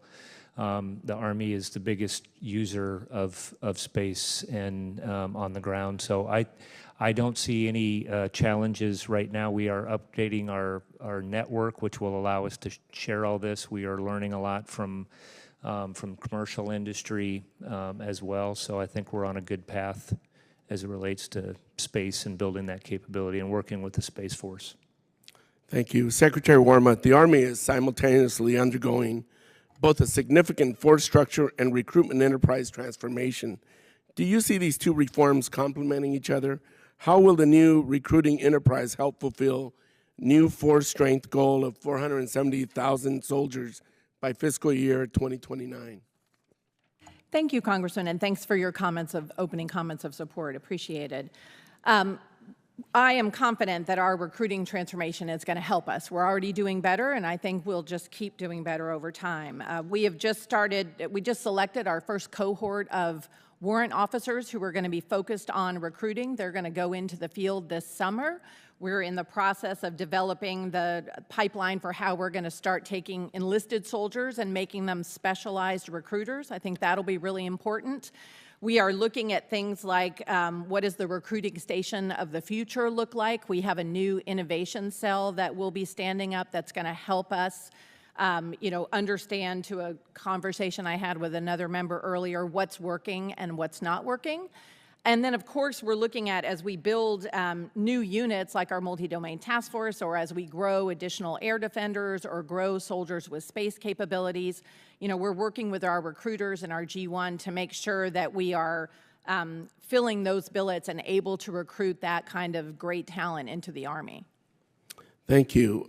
We have heard a lot about hypersonic weapon systems on this committee. General George, how do you see hypersonic weapons changing the landscape of warfare we have seen over the last few decades, and how is the Army adapting to this new technology? Congressman, I think hypersonics is an important capability. It's going to be another arrow in our quiver. It's not one answer. There's other aspects of long-range fires that we will use, but I think it's an important capability, provides extra range and could go after critical targets, but we're going to need the whole portfolio to be successful. Thank you. It seems that each year cases of military sexual assault continue to happen despite military leadership saying that they will address this issue. I know the cases of sexual assault in the Army have dropped compared to other service branches, but what is the solution to getting our hands around this? This is an issue that's been around forever. Military brass always says we're dealing with it, we're doing our best. What is the solution? Congressman, first of all, I would say, this is a national, unfortunately, problem, sexual harassment and sexual assault, not an exclusively military one, but we are really focused on it. And I will tell you, one of the things I think that's going to help us significantly get our arms around it and start doing more to prevent those kinds of incidences is by adding some new training for our soldiers at basic training. A lot of our soldiers come in today and they just don't understand kind of the basic right and wrong, what consent means, what boundaries are. We need to teach our soldiers to respect each other and to say no. And starting this fall, we're going to be adding some training into basic training so that every new soldier that comes into the Army learns about that. And then we've also, on the response side, our Special Trial Counsel's office has reached full operational capability, and they are starting to prosecute those kinds of cases. That organization reports directly to me, and I think that will help restore some Gentleman's trust. time's expired. Thank you. Here now recognize the gentlelady from California, Ms. Jacobs. Thank you, Mr. Chairman. Secretary Wormuth, General George. I wanted to follow up actually on some of where my colleagues, Mr. Walton and Mr. Jackson, left off regarding some of the proposed cuts to the SOF community. I specifically want to know about the impacts to civil affairs teams who represent the department's capability to do stabilization operations, understand the information space and civilian environment, and engage in strategic competition. This capability is particularly important to the DoD's implementation of the Global Fragility Act, which has civil affairs teams deployed to coastal West African states. So given all this, can you explain the rationale for cuts to civil affairs? Certainly, Congresswoman. First of all, I'm a huge believer in civil affairs. One, I want to be clear that, General George and I fully support and endorse the value of special operators and what they bring to the table. Civil affairs is just one example of that. Basically, what working with SOCOM and SOLIC, we looked at the overall capacity of our special operations community, which grew substantially during the last 20 years. And we basically ran a series of analysis that looked at a conflict with Russia, a conflict with China, and also looked at what did we need to be able to compete during peacetime. And what we found was we had some excess capacity, essentially. So we have made some trims. As I said to another gentleman earlier, 65% of the 3,000 comes out of enablers. So it's a small number of reductions in the civil affairs authorizations, but we still need that overall capability. It's important. Can I add one thing? A lot of our capability on civil affairs, when I've deployed Iraq, Afghanistan, came out of the Guard and the Army Reserve. And so, none of those cuts came out there as well. So I think we need to remind everybody, if we're going to go do something that's very consequential for our nation, it's going to be a total Army that's going to go do it, and we do have those capabilities. So when we're looking at all of these things, we try to look at, that's why we call it total Army analysis. We're trying to look at the depth of our formation. I understand, and I think when it's a big conflict, that will be the case. But one of the things I'm concerned about is that AFRICOM's already an under-resourced command.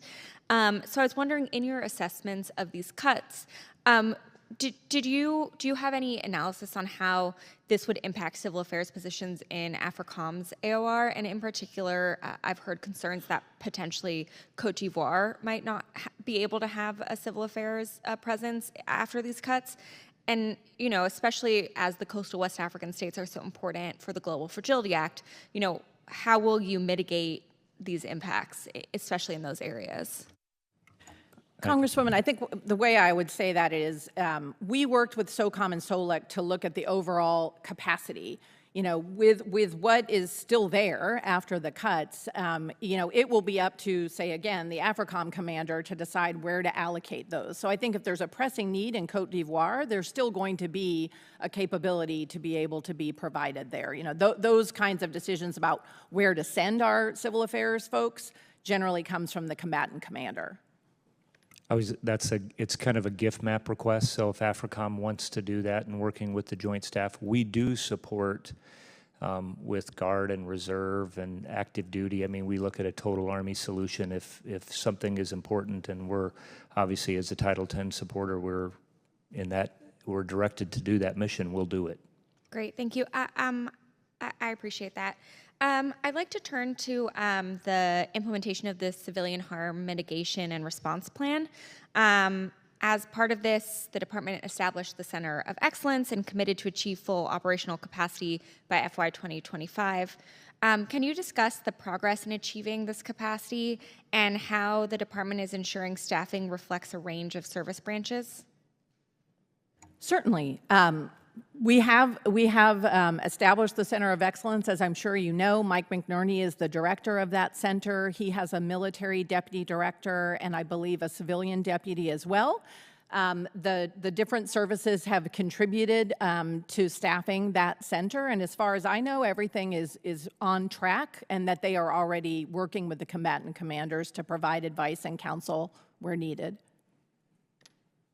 Great. Well, we will follow up with you on implementation of the CHIMRAP as it continues, because it's a priority for all of us. We passed a lot of the enabling language in last year's NDA. So thank you so much, Mr. Chairman. I yield back. I think the gentlelady, I wanted to ask Secretary Wormuth, over the last 3 years, the Army's requested about half of the funding required to sustain Army modernization goals. I'm hoping that that's not a resetting of the baseline, and that's just been dealing with funding constraints. To be parochial, shortfalls in the Abrams, Stryker, and Paladin are particularly acute this year.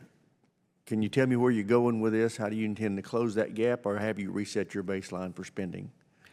Congressman, I would say the investment levels you pointed to are good examples of where the chief and I have had to make hard choices about how do we allocate the incremental dollar to enduring systems like Abrams or Stryker or Paladin versus FLRAA or next-gen squad weapon or precision strike missile. I will say if the supplemental passes, for example, that'll help us be able to buy more Paladins, just as one example, so it's important there, and Stryker. But yeah, what you're seeing there is the tension between enduring systems and future systems. Great. Thank y'all. Y'all both been very helpful. We appreciate you being here, appreciate your service to our nation, and with that, we are adjourned.